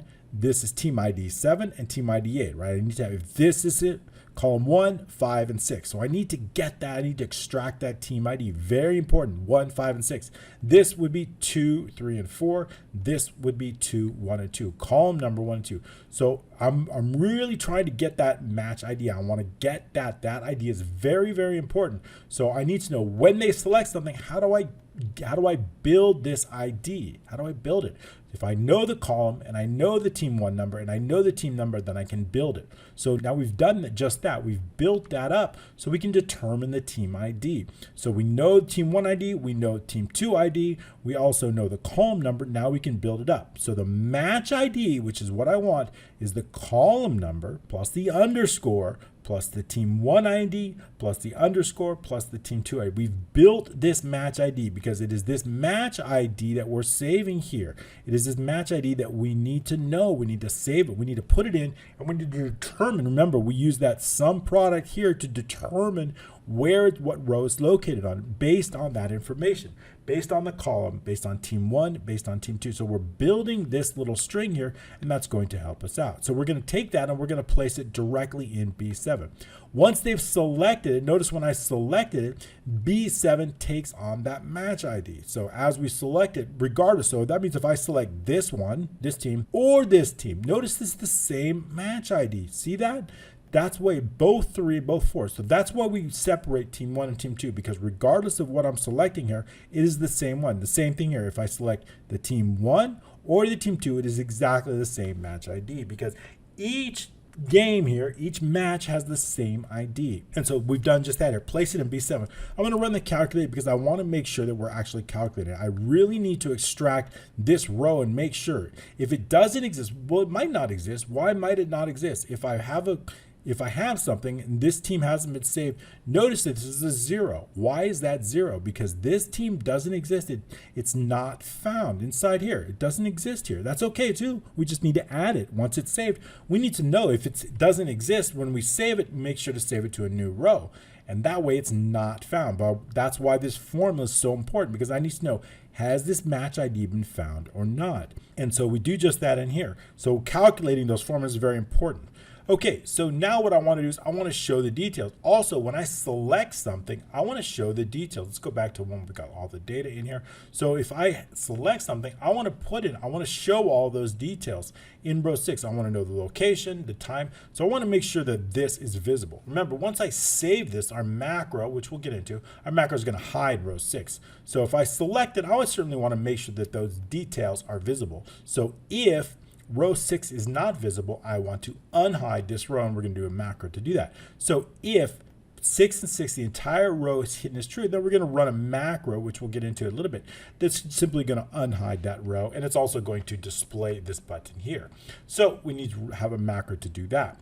Okay, so also what I want to do is I want to clear any existing match details, and now what I want to do is I want to determine, has this match been saved, right? If we know that if this one right here, if B8 contains a row and not 0, we know that it's been saved, right? So if B8 contains a row, then what we can do is we can load all of the associated data from that, whether it's the team, the information, the score, and everything. I can load that in. So we can do that with this line of code. If here B8 value does not equal empty, or B8 does not equal 0, then we can load the saved match details, and that's what we're going to do. First of all, we're going to set the match row based on B8. I need to put that into a variable, and this time we are going to use data mapping, just as we did when we save it. We are going to then load that in. For the match column equals 3 to 11, and that means starting with column 3, we already have the tour ID, we already have the match ID, we don't need to load those in, but I do need to load in everything else. From 3 all the way to this one, we don't need to load the row in, all the way to column 11 right here. So I'm going to bring that in, and all we're going to be doing is whatever is in the associated row here, we're going to place it in N6. Whatever is in here, we're going to place it in B9. So that's just going to bring all that information, bring it into these cells here, and also our points located in B9 and B10. So we have that here. So that's going to load in all of our match data. Then what I want to do is I want to check, I want some default values, right? Notice that if it hasn't been saved, right? If it's empty, I do want to put in some default values. So what do I mean by that? Let's put another one in. I think this one here's got some data here. So if there's no data in here, right? Notice there's no score here, right? These teams don't have a score. I want to put in some default data if it's blank so that the user knows what to put in here. So if the score is blank, then like if these items are blank here, the scores are blank, then put in some default text. And we do that here. If N6 equals empty, then put in team 1. If O6 is equal, so it just allows us to put in some default variables so the user knows what to put inside that. So if we have a team, we can do that. So let's say we add a winning team onto this one here. Let's add a winner onto this. And so, okay, so let's save that. Okay, so now when we select this team here, we see that there's only one team. We see that there's no team 2. We have a team 1, but there's no team 2. So I want to put in some default so that the user knows to select the team. So there's nothing here, right? So we want to put in that default. So that's going to put in team 2, but only if P6 is empty. Okay, great. So that just puts in the default values when they're blank. Else, what if it's a new match, right? If it's a new match, for certainly I do want to put in, regardless, if it's a brand new match, putting in everything else here. Remember here, if it's an existing match, load save match details, else it is a new match. We're going to automatically load those default, right? If it's a new match, in this case, this one here is a brand new match. It hasn't been saved before. How do we know that? We know that because B8 is 0. So then we're going to put in this default text here. These 4 items default text because it's a brand new match. And we do that right here. And then also I want to do is if the row 6 entirety is true, then match show. I want to run macro to show the match, right? Show that, just in case we want to run it. Okay, what if we want to save it now, right? We've loaded it. Now I've loaded all the information. Now what I want to do is I want to run a macro that's tied to this button. I want to save those details. So how do we do that? We can do that with this macro here called save turner. The first thing what I want to do is I want to make sure that B4 contains a value, right? If we're trying to save a match, but we have not saved a tournament, right? We can't do that. we must assign a tournament ID for every match, right? So we need to make sure that the tournament has been saved. If it has not been saved, we need to let the user know. If B4 is empty, please save the tournament before adding. And then we're going to use the match name, right? Details. This is a dynamic, right? Based on the setup screen. Match name is right here. So we can say, please save match or game or set or whatever it is here. It's going to be based on that match name there. And that's going to be dynamic so the user knows what. Also, if B7, we need to set a match name before saving, right? If B7 is empty, we need to make sure we select a match name, right? B7, we need to have an ID associated with it. Even if there's empty, we always have an ID associated with it. So we want to make sure if for any reason this is blank, we need to have an ID. Even the blank ones all have an ID. So we need to make sure that B7 contains a value. So if B7 is empty, it should never be. But if it is, please select a match before saving. Okay, assuming that we have all the requirements set up, now we're ready to load. We need to know, is it a new match or is it an existing match? Once I save that, I just tied the macro to this to refresh just for the fun of it. So when I click here, it just refreshes it. That's kind of a refresh. It was easier for me. Okay, so basically what I know is if this is 0, I need to add a new row to our database here. But if it already has a row assigned associated, then we can just save it to the existing row. So B8 is going to let us know if B8 is empty or B8 equals 0, then it's a new match. We're going to set that match row to the first available match plus 1. That's our first available row. Once I have that row, then what I want to do is I want to also associate the row number inside L. So we're going to simply do this. Why are we doing only this? Because we're going to add every row just to make sure, and I'll show you what's in every data. So basically all we're going to be doing is adding that row at this point in the macro, at this point right here. All we're going to be doing is taking that new row and adding that brand new row right here, brand row here. Everything else is going to get added with data mapping all the way from 1 to 11 in this case, and I'll show you that in just a moment. Else, it's an existing match. We're going to, whatever's located in B8 is the match row, so we're going to associate that. Now what I need to do is I need to determine the winner. This is very important. If I have a team and I decide a winner, that we're going to save this. This is very important. Let's say I've put a team here, right? And I put another team here. And I also set a winner between these two teams. Where is that winner going to go, right? That winner here is, the winner is going to go right here in a brand new row. So not only do I need to assign a new row for the two teams that I'm seeing, I also need to assign a winner to the next match, right? That next match, which doesn't exist, right? So I need to determine what is the next match, right? So it's a little bit complicated here, right? You've got two teams that are associated, going to be brand new inside this new row. So we've selected, remember this here, look, is 1, 5, 6. Column 1, teams 5 and team 6 right here, this one right here. But I also need to assign the winner to column 2 and then number 3, right? Column 2 and team number 3. So the winner goes to this position here and the two teams go to this position, but only if there's a winner that's been set. So if there's a winner that's been set, I need to do two things, right? So if the winner equals blank, then we're simply going to clear contents. We're not going to award any points or loss, right? So we don't need to. But now what I want to do, so we've got to focus on points before we focus on that. Okay, so let's do the points first. Points, how do we know which points to assign? If the winner has been associated, right, I need to know what points. Points are set up here. The winner gets the winning points here, and the loser gets 2 points here. So we need to associate that if there's a winner selected. So if the winner doesn't equals empty, we're simply going to clear out B9. B9 and B10 are associated with our points here, B9 and B10. If there's no winner, we can clear those out. If there is a winner, then I want to assign the points to B9 and B10. So else there's a winner. Let's put this winner, winner, winner, chicken dinner. Okay, so and then we also have no winner. So no winner or winner. So now what we do is, if there's a winner, I want to assign the associated points. Award the winning points to team 1 and losing points to team 2 if N6 equals the winner, right? N6 is our team 1. Here's N6. If N6 equals the winner, that is our team 1. So for example, in here, Australia is our winner here. This is team 1. So we want to make sure that team 1 gets 10 points and team 2 gets 2 points. So we do that inside the code. B9 equals the winning points. B10 equals the losing points. Else award the winning points to team 2. B9 gets the losing points and B10 gets. Why are we assigning to B9 and B10? Because it is these two fields that are mapped to our data here. B9 here, our win team 1 points, and B10 here, 2 points. So this is how we bring our winning points into the database here. All right, so once we have that mapped out, then what we can do is bring in all the data. For the match column equals 1 to 11. I want to bring in all of the data, but I want to make sure that if it's, I don't want to add in the default data. If it's score, I don't want to put the text score. Or if it says team 1 or team 2, I don't want to bring data into the data. I only want to bring actual data. So I want to make sure if the match column equals 5 and the data, the value equals team 1, then what I want to do is say go to the next column, right? We don't want to add in these default details. We only want to add actual data. So we're just checking for the defaults. Otherwise, we're going to add in update all of the data that's associated as we go through each column. That's it. Okay, so now remember I was discussing the winner before, right? I need to know which team, if we're on here.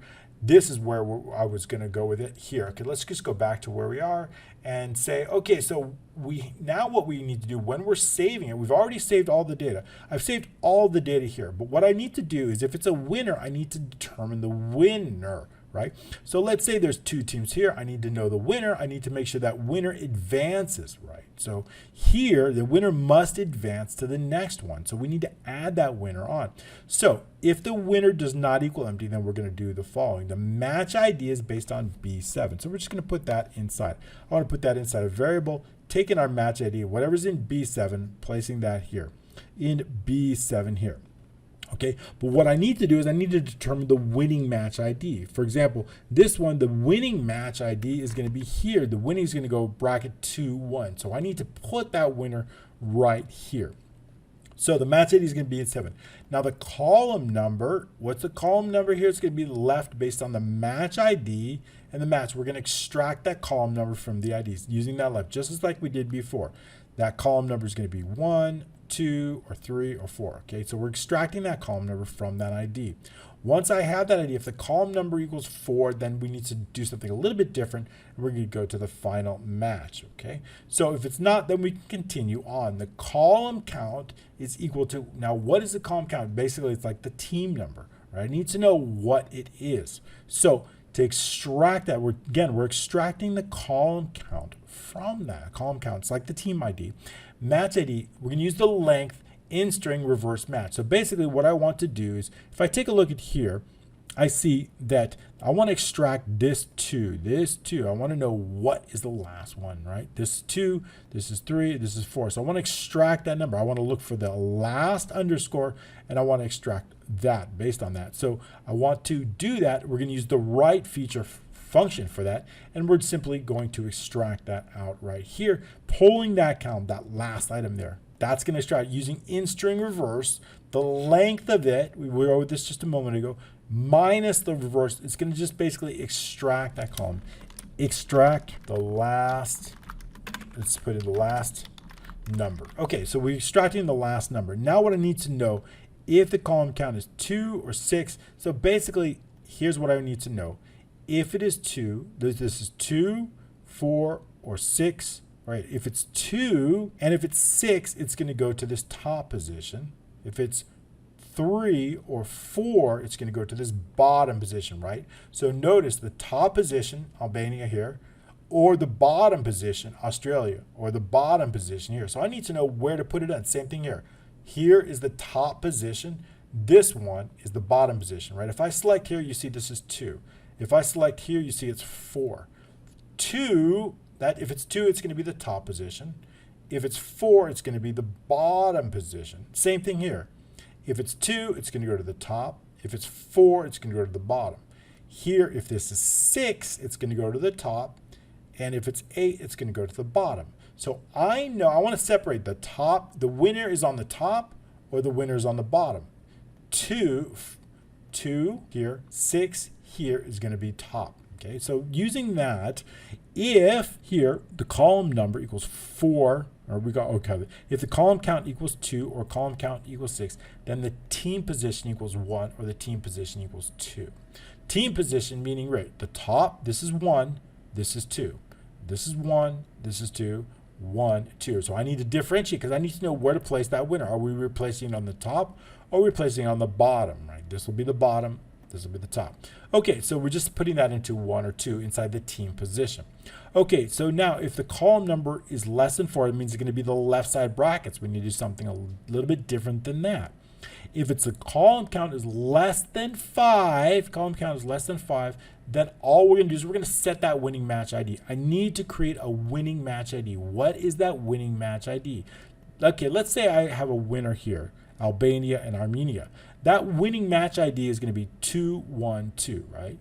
I select here 212. So if I select 112, I need to extract that winning match ID. I know that the column, if I'm on the right side, that column is going to be +1. So I know any winner is going to move from column number 1 to column number 2. So we're going to get that. We're going to add that in. The column number +1. We know it's going to be an increase in column.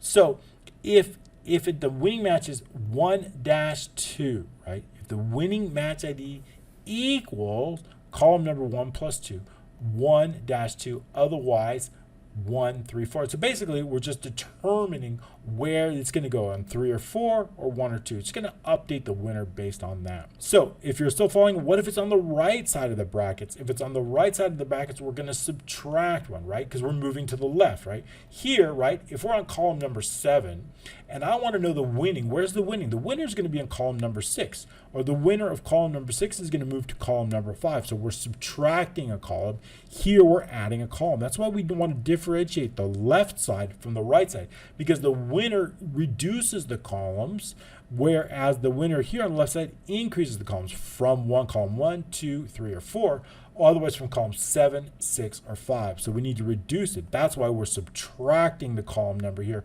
and then we're simply adding it, either 1, 2, or it's going to go to 3, 4, right? So that's going to set that. So basically, we're just getting that winning match ID. I want to put that into a variable. I want to take, once I have that winning match ID, I need to take that winning match ID, and I'm going to place it directly here inside B11. Why is that important? Because I need to know, is there a row associated with that winning match ID? We're going to use that same sum product here, but this time we're going to use the term ID, and this time we're going to use the winning match ID. So I want to know if there's a winning match ID, what row is associated with this winning match ID, because I need to update the data inside that winning match ID. So we're going to do that here. B11 equals the winning match ID. We're going to set that winning match ID. So basically, all I do, if I'm selecting here, I need to know the winning match ID, which is this one here, right? So, and that's it. So once I have that, I can extract the row. If there is a row, then we can use that. If there's no row associated, it hasn't been said we need to create a new row. So we're going to first calculate it here. We're going to set the win rows to be basically on whatever's in B12. B12.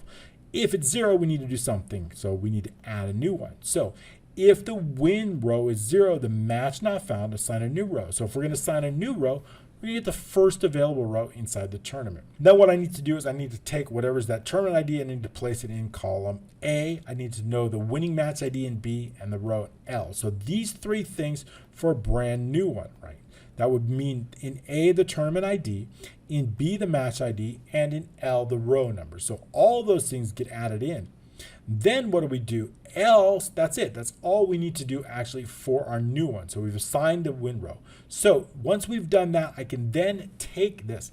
Now here's where it gets important. Remember, we wanted to know what is the position. Is it position number 1 or is it position number 2? Where's that? Why is that important? Because when I place that winning team, I need to know whether we're going to place that winning team in position number 1 or we're going to place that winning team in number 2. So 1 goes here, 2 goes here. That's it. That's how we determine the position. So if the team position equals 1, then E, column E, team 1 will take on that winner. Else, H will take on that winner. So that's how we place that winning team in the right row. That's all we need to do. Then all we're going to do is run a macro called tournament load existing. We're going to reload that tournament. So let's take a look in here. Okay, let's do a brand new team. So notice that there's no database associated with this, and obviously this is going to be cleared out. So let's say we add a team here. Let's go ahead and add something different, Morocco, and say Morocco is playing here the United States, and we choose the winner as the US. Okay, so now we notice there's nothing associated, so this is going to add 2 brand new rows. So take a look inside here. I'm adding it to 156, column 1, row team 5 and team 6. So we're going to add that. That's going to put that, it's going to put that winning team in position number 1 right here. So when I save that here, save the data here, save it, it's going to do just that. It's going to put Morocco and United States here. The winning is going to go here. Now let's take a look at how that appeared here. So we have 2 new rows, Morocco and the United States. The winner takes on the top position, 1, which is going to go here. Brand each got created. So that way 1, 5, 6 got created. 2, 3, 4 got created here. 1, column 1, 5 and 6, 5 and 6. Also 2, 3, and 4. So 2, column 2, 3, and 4. So that's how we did it. So 2 new rows. All right, and then of course it gets reloaded, bringing all that data here, and we do that with that macro. And then we're just going to hide the match. So we're just going to run the macro to hide it. Okay, very, very cool. We got through that macro. That is all we have to do for the match macros. We are almost done. We have a few macros on this sheet. So we've gone over the match macros. We've gone over the tournament macros. Now we just have a few macros on the sheet. So let's go over that. We have a few. We also have a leaderboard, which I'm going to show you, which is a really cool macro. We'll be getting to that. And then, so the few simple macros here, we'll go through them really quickly. The leaderboard show, when I run a macro, all I need to do is show these columns. And I want to show this button here, and I want to hide this button that would be show. So this button gets hidden. So that's just all we do here. We're going to we're going to unhide those columns, D through H, hidden equals false. We're going to show the all tournament options. I want to show this option here. There's an option here that I want to show. This is called all tournament options. I want to show that, and I also want to show this one here, the hide standings button. Okay, so I want to show all that. So we're going to do all that through here. We're going to refresh, run a macro to refresh the leaderboard, and we're going to select K2. Hiding the leaderboard is going to be completely the opposite. We're hiding those columns. We are hiding those 2 shapes, and we're going to show the show standing button, and we're going to select K2. That's it for the hiding. Another macro, leaderboard refresh. Now, how do we keep it? It is also the same macro that's hidden here. So when I select it, I want to refresh this macro. I want to load in all those data. I want to create all the data. It's going to be based on information, all the database. Now, whether it's based on all tournaments or just a single tournament, I want to load in all of that data. So how are we going to do that? Well, of course, it's going to be based on all the data that's contained inside here. Right? We've got our tournament database, all of our points here, all of our winners are here, everything's here. But what we want to do is I want to create a separate criteria and separate result. We already went over this criteria results, but I want to create something separate. So the first thing I need to know, is it based on a single tournament or is it based on all tournaments? So we're going to have that here, our leaderboard criteria here. This is going to be based on a specific value. If the tournament B5 equals true, right, meaning all tournaments, B15, excuse me, if tournament B15 equals true, what does that mean? That means this here.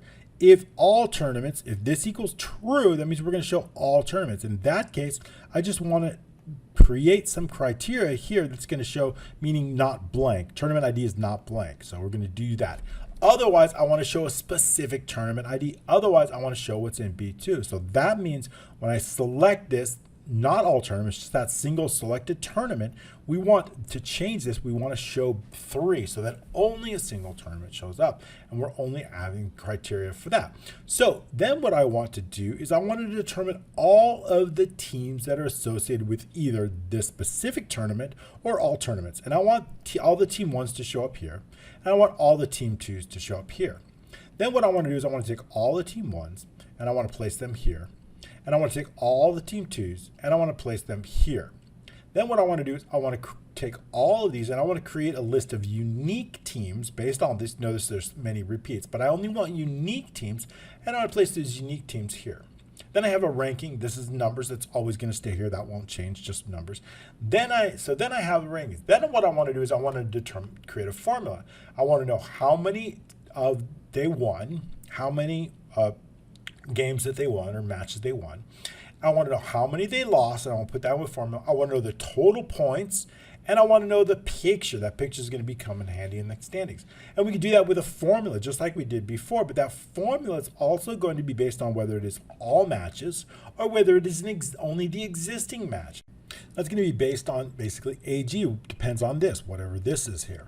Okay, so we're going to use count if. The first one we want to know is I want to know how many there won. So again, we have some named ranges that are going to help us with this. And then we go in here, we have some matches. I want to know the team wins. All the team wins. That's a dynamic name range based on the winning teams.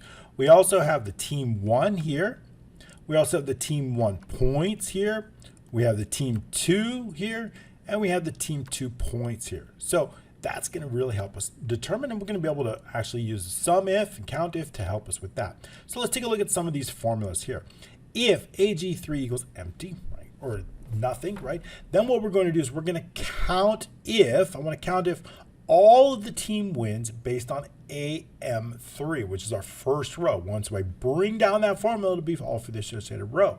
Okay, keep in mind that AG3 is absolute in this case. That won't change as we bring it down.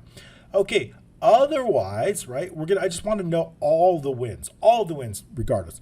Otherwise, what if AG3 is not empty? If it contains a number, I want it based on that ID. Then I only want to count those based on a specific tournament. For the tournament ID is equal to AG3, right? Only based on the specific tournament.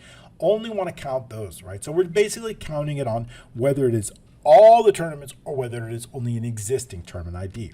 So that's it. So that's all we knew. What about the number that's been lost? Well, the number's been lost. Again, we're going to determine whether it's all tournaments or an existing tournament. If it is all tournaments, we are going to determine all of the team ones. We want to know all the team ones, how many plus all the team twos, right? So I want to count all of the games that they played, all of them, regardless, if it's a team match based on AM3.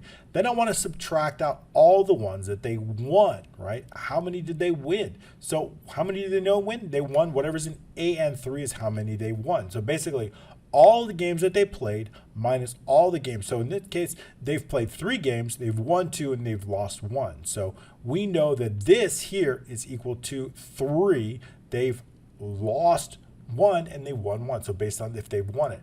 Okay, but what about this? This is based only on a specific tournament, right? So in this case, I want to know all the games that they've played only for the specific tournament. So we're going to use count ifs because we only want to not only based on a specific tournament, but based on all the team ones that they won, how many times did they play as team 1, how many times did they play as team 2, and how many times subtract by how many total wins that they had.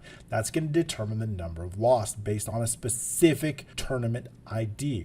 Now I want to know all the points, right? So what about, again, all the points, it's also going to be based on whether it is for a specific tournament or for all tournaments. Again, also based on AG3. We're going to use sum if. If it's for all tournaments, I'm using sum if. I want to know all the team 1 points based on a specific team using sum if, plus all the team 2 points. Remember, so it's basically all the team 1 points, all the team 2 points, assuming that it is for that specific team, regardless of whether that team is for team 1 or team 2. I just want to add up all the points, irregardless of any tournament. However, if it is for a specific tournament, then we want to use sum ifs because it is based on a specific tournament, based on the tournament ID being an AG3. Then again, I also want to add up all of the points, but it's only based on a tournament if it's team 1. And I want to add up all of the points if they're team 2, based on that team, based on that tournament ID. So we're adding up, we're going to get to all the points. Now, again, I want to extract their picture. I want it just as we did before. We're going to run a match based on the team name that's located here. I want to run a match, and I want to use indexing that team picture, and I want to extract that. That team picture is going to be helpful because I want to add that team picture inside those standings, right? Brand new inside that leaderboard. I want to add that picture here. Okay, great. So now that I have extracted the data, what we're going to do is we're going to run an advanced filter, and I'll walk you through the macro that's going to go up to this point. We're running an advanced filter. We have our possible criteria here. We've got our results here. We're then going to take those results. We're going to add them together into a single column. I'm going to run a brand new advanced filter, but no criteria here, because I only want just the unique teams without the criteria. Our criteria has already been set here. So our teams here already have set a criteria here. We're going to get those unique. So let's bring the macro up until that point, and then we'll work out from there. So we're going to do leaderboard refresh. So we want to determine the last row as long as last results row 1, and last results row 2. We need both of those because I need to know last results row 1, last results row 2 because I want to bring them all into a single column. So we need 2 variables for that. And then also I want the picture folder, file, and path, just as we've done before in the picture shape. This one, we are going to turn off application screen updating to false. Just make sure we turn it on before the macro ends. Focus on the tournament. I want to remove any standings and any pictures that are associated. Once I refresh it, I want to make sure that all these pictures get refreshed. And I want to make sure all the data. Now, these pictures contain the word standing. Each one, standing 1, standing 2, standing 3, right? So I want to remove any picture that has the word standing. We're going to do that just with this, looping through all the shapes in the sheet. Anything with standing, we're going to delete. I also want to clear the contents of all the data, clearing out all this data, right? Just clearing that out like that. Okay, we have conditional formatting that's going to help us with that. As we add, I'll go over the conditional format. As we add information, conditional formatting will help us. As we click here, it is this macro that is tied, the macro that we're going over that is tied to this option here, right? So if I right click here, assign macro, we see that is the macro that we're working on right now, the leaderboard. So once we clear all the data, that's going to be it for our tournament for just a bit. Now we're going to focus directly on our tournament match. That's the criteria that I was going over with you. I want to clear any prior results inside this, clearing out all the prior results, starting with AM all the way over to AQ. Just clear. I'm going to keep these rankings here. I want to keep that here. That's not going to change. So I'm going to clear out all of that data here. Clearing out, and I also want to clear out any teams associated here, all the way from AH to AJ. So we're going to clear all that out. Clearing any result. I want to determine the last row of data, and if it's less than 3 regs at the sub, we're going to run our advanced. We're going to run our criteria. Now our criteria is going to be based right here on AG2 through AG3 right here.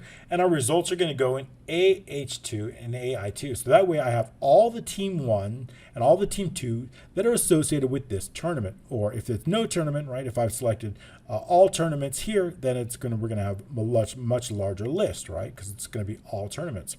But we'll keep it for a selected tournament. The smaller data set is a little bit easier to work with. Okay, so we've got our data there. And so now what we have all of our results coming in here. So now what I want to do is I want to get the last results row for both columns. One based on column AH, the other based on column AI. That's going to get us our last row. But then what I need to do is I need to combine the data of both of those into a single column so that I can run an advanced filter and have those results. I only want the unique results. So to do that, we're going to get, if the last results row is less than 3, we're going to go to, maybe there's no team 1, we're going to skip here. But as long as team 1 has data, what I want to do is I want to take those results from AH and the last results, and I want to bring them directly into AJ3. And basically all we're doing at this point is taking this and bringing it right in here. So we're going to bring it right there. Okay, great. Now we can focus on team 2. If the last results row of this should be team 2. Last results row of team 2 is less than 3, then go to no team 2. Assuming that we do have results for team 2, what I want to do is I want to bring it over here. And now again, this time what we're going to do is we're going to bring team 2 over, but I'm going to start it out 1 row below wherever team 1 ended. So to do that, we're going to say the last results row plus 1, that's here. The last results row is here, plus 1 is here. This all the way to the last results row. AJ in the last results row 1 plus the last results row 2 minus 2. Why is that? The last results row in this case is 7, right? If I subtract 2, I know we're going to set from 3 to 7. So I know the number because this one starts on 3. That's why we're subtracting 2. I want to bring this data over and I'll place it directly right in here. Once I have that through this here, now what I want to do is I want to run an advanced filter. I want to run an advanced filter based on all these results. But this advanced filter, as I mentioned previously, has no criteria. However, when working with advanced filters, we want to make sure that we delete any prior criteria. When working with advanced filters with no criteria, we want to delete any existing criteria. Notice we do have a criteria. That criteria is saved in a named range. So if we look in formulas, name range, we see that there should be a criteria. Oh, I guess we don't have one. But if I run, let's take a look. I'm going to get a criteria here. Simply by running this tournament will help us get a criteria. Now what we're going to do is we're going to go back in here, formulas, name manager. We're going to see that we have a criteria. Notice this criteria. Oops. Notice this criteria is here, right? I don't want that criteria. I want to delete that criteria. That criteria gets automatically created when you run an advanced filter. So we want to delete that. So to do that, we're just going to do the following lines of code. And we're going to delete the criteria. If for some reason that criteria doesn't exist, it would create an error. So we want to wrap that in on error resume next, and on error go to 0. So now what we want to do is get those unique teams, just as I've mentioned. So we're going to determine the last row and have those unique teams appear directly in AM. Make sure the headers here are both the same. So to do that, we're going to run our advanced filter. Our advanced filter is going to be AJ2 through AJ in the last results row. This is the same row as we placed right here. So that's just our last results row. We're going to run advanced filter. Remember, no criteria. There's no criteria here. We're going to copy to AM2. This is going to get us our unique list of teams. That unique list of teams is very important. Once I determine the last results row, I can then bring down all of those formulas associated. In fact, notice that there's zeros here. That means I probably need to clear out those all the way through APQ. I don't like to have those formulas there. And so make sure that this should see, so notice we're clearing out data, right? I really want it to AM all the way through AQ. I want to clear out those formulas. I don't want them here unless we're using them, right? So we want to make sure we're clearing out all the prior results. So now if I select this and unselect it here again, going back in here, we've cleared out all. I like that better. So we want to clear out all the data. I'm keeping the standings here. Clearing out all the data. Okay, that looks better. Now, what I also want to do is I want to bring in, once I have it, I want to determine again the last row, but this time based on AM. I want to determine a brand new last row. This is 8. Once I know the last row, I'm going to take these formulas and bring them all down. Then I have all my data that are associated. So to do that, the last results row, if it's less than 3, we're going to exit the sub. There's no data, right? So when we have data, I'm going to bring in those formulas, taking the formulas from all the way from AN1 through AQ and bringing them down directly from AN through AQ. It's going to bring all that one loss, total points, and the picture all the way down to the last row. Now I've got my data all the way here. Now I can take all this data from AL through AP, and I'm going to bring it directly inside our tournament, bringing it directly inside D9 all the way through H and down, bringing it exactly in. So that's what we do in the next line of code. Okay, but actually before I do that, I want to sort, right? We want to make sure we sort it. I want the highest points first, so we can run a sort. So inside our tournament, I want to know all the points, who's got the most points, and I want to put them at the top. So it's going to be based on a sort. So it's going to be based on AP3. So we're going to run a sort. We're going to clear out those sort fields. We're going to be based on AP3, which is the number of points. That's our key there. We're going to base it descending, right? We want the highest points first, so it's going to be descending. And then we're going to set our range. Again, we're making sure we call out the sheet for each of these because we're inside the sort. And we're going to run our sort based on AM through AQ. AM through AQ, not including the rankings because those will get added later. So AM through AQ. Now once we have that sort, now we're ready to bring it inside that. And that tournament, remember, it's going to include those rankings. I want those rankings here. So we're going to start AL all the way in the last row through AQ, not AQ, AP, just the total points, not the picture.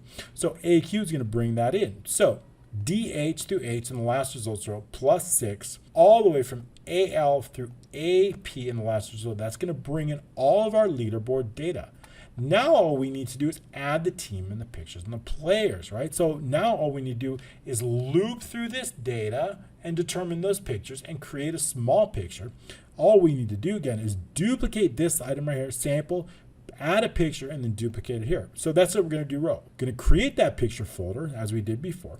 We're going to set that results row, set a loop from the 3 to the last results row. Going to set that picture file based on what is located in AQ. That's our picture file in AQ. And I want to create that full file picture path here. If it's empty or if the directory is incorrect, as long as it's not empty, here we go, as long as it's not empty, the picture path, and as long as that directory is also not equal empty, then we can add the picture. So first we're going to duplicate that small sample shape, that sample shape standard picture, duplicating that, giving it a specific name and giving it a number, the result row -2. That way it's going to go 1, 2, 3. It's going to give it a unique number for each one. Not too important on that. Then what we can do is we can work with it. So with that specific shape, I want to do a few things. I want to place it directly on the left and the results row +6. Why the result row +6? Notice this result row is on 3. Notice our first result row is on rows 9. So to compensate that difference, we need to add 6. So I want to place it directly inside column E in there. All right, so that's what we're doing here. Placing it on E in the left position, top position here. Now what I want to do is I want to fill that picture with the user picture on the file path. If there's an error, we'll just go on error, resume next. Maybe there's an issue with the picture. That's it. That's all we have to do to fill and place that picture. And then application screen updating true. Okay, very good. So now also we have the tour show, right? Tour and show is just easy, right? All we want to do is this particular macro. Remember, we were going to hide the tour, edit tour, save tour, right? When I save that tournament, right, I want it hidden. So all we're going to be doing is hiding row 4 for that tournament, but I only want it shown if it is currently hidden, right? We don't want to run. We don't want to, if it is currently visible, there's nothing to do, right? So when we're showing it, we want to check, is row 4 visible or not? If hidden equals false, then exit the sub. It's already displayed. If it's not, then we're going to take that tour group, which is those 2 shapes right here, and we want to edit it is those 2 shapes here, tour group. I want to display that. I want to unhide it, right? Display. And I also want rows 3 and 4 hidden equal false. I want to display it and K4 select. When we're hiding it, we're doing the opposite. We're going to hide that tour group and we're going to hide those rows. Same thing for match show. All we're doing is we're going to display that button and then we're going to display, we're going to unhide rows 5 and 6. Match hide, doing just the opposite. When we're running that macro, we are going to hide that button, save match. Remember, we're focused on this row here, row 6. What do we want to hide or show it? When we save it, it is that macro that hides it. When we select it, it is the macro that shows it. So it's just these 2 macros right here, relatively simple. Okay, cool. So last thing what I wanted to show you is some conditional formatting. Now we've added some conditional formatting. Really a few rules based on, one's on alternate row and one's based on the number of points. So when we go into the home and conditional formatting and we manage rules, we see we have 3 different rules. One is based on alternate rows, right? So here we want 2 conditions. One, we want to make sure that D9 or any row that's associated down below, notice it's not absolute, does not equal empty, and the mod row equals 1. This is odd rows. So odd rows, I want to color this light green. And then for the even rows, I'm going to do just the opposite. Even rows equals 0. This is for even rows, and I just want to give it that dotted line around it and the white fill. For that, also I want to give it a color scale. I want to create a color scale, and I want to apply that color scale to column H. And that color scale is going to be based on the lowest value is going to be white, and the highest value is going to be green. That way they're automatically colored based on that. Wow. What an incredible training. You have seen me be able to create these amazing tournament generators based on tournaments selected. We already know how to assign names and pictures and teams, how to advance teams onto that, how to create a dynamic tournament based on the number of columns, how to also assign winners and losers to that, how to assign points to that, how to save and update them, how to create pictures within those shapes and space them accordingly, how to create an creating leaderboard and show or hide that leaderboard, and do a whole lot more with an amazing conditional formatting. Thank you very much for sticking with us on this incredible training. We will see you next week for a brand new training. All right, thanks again.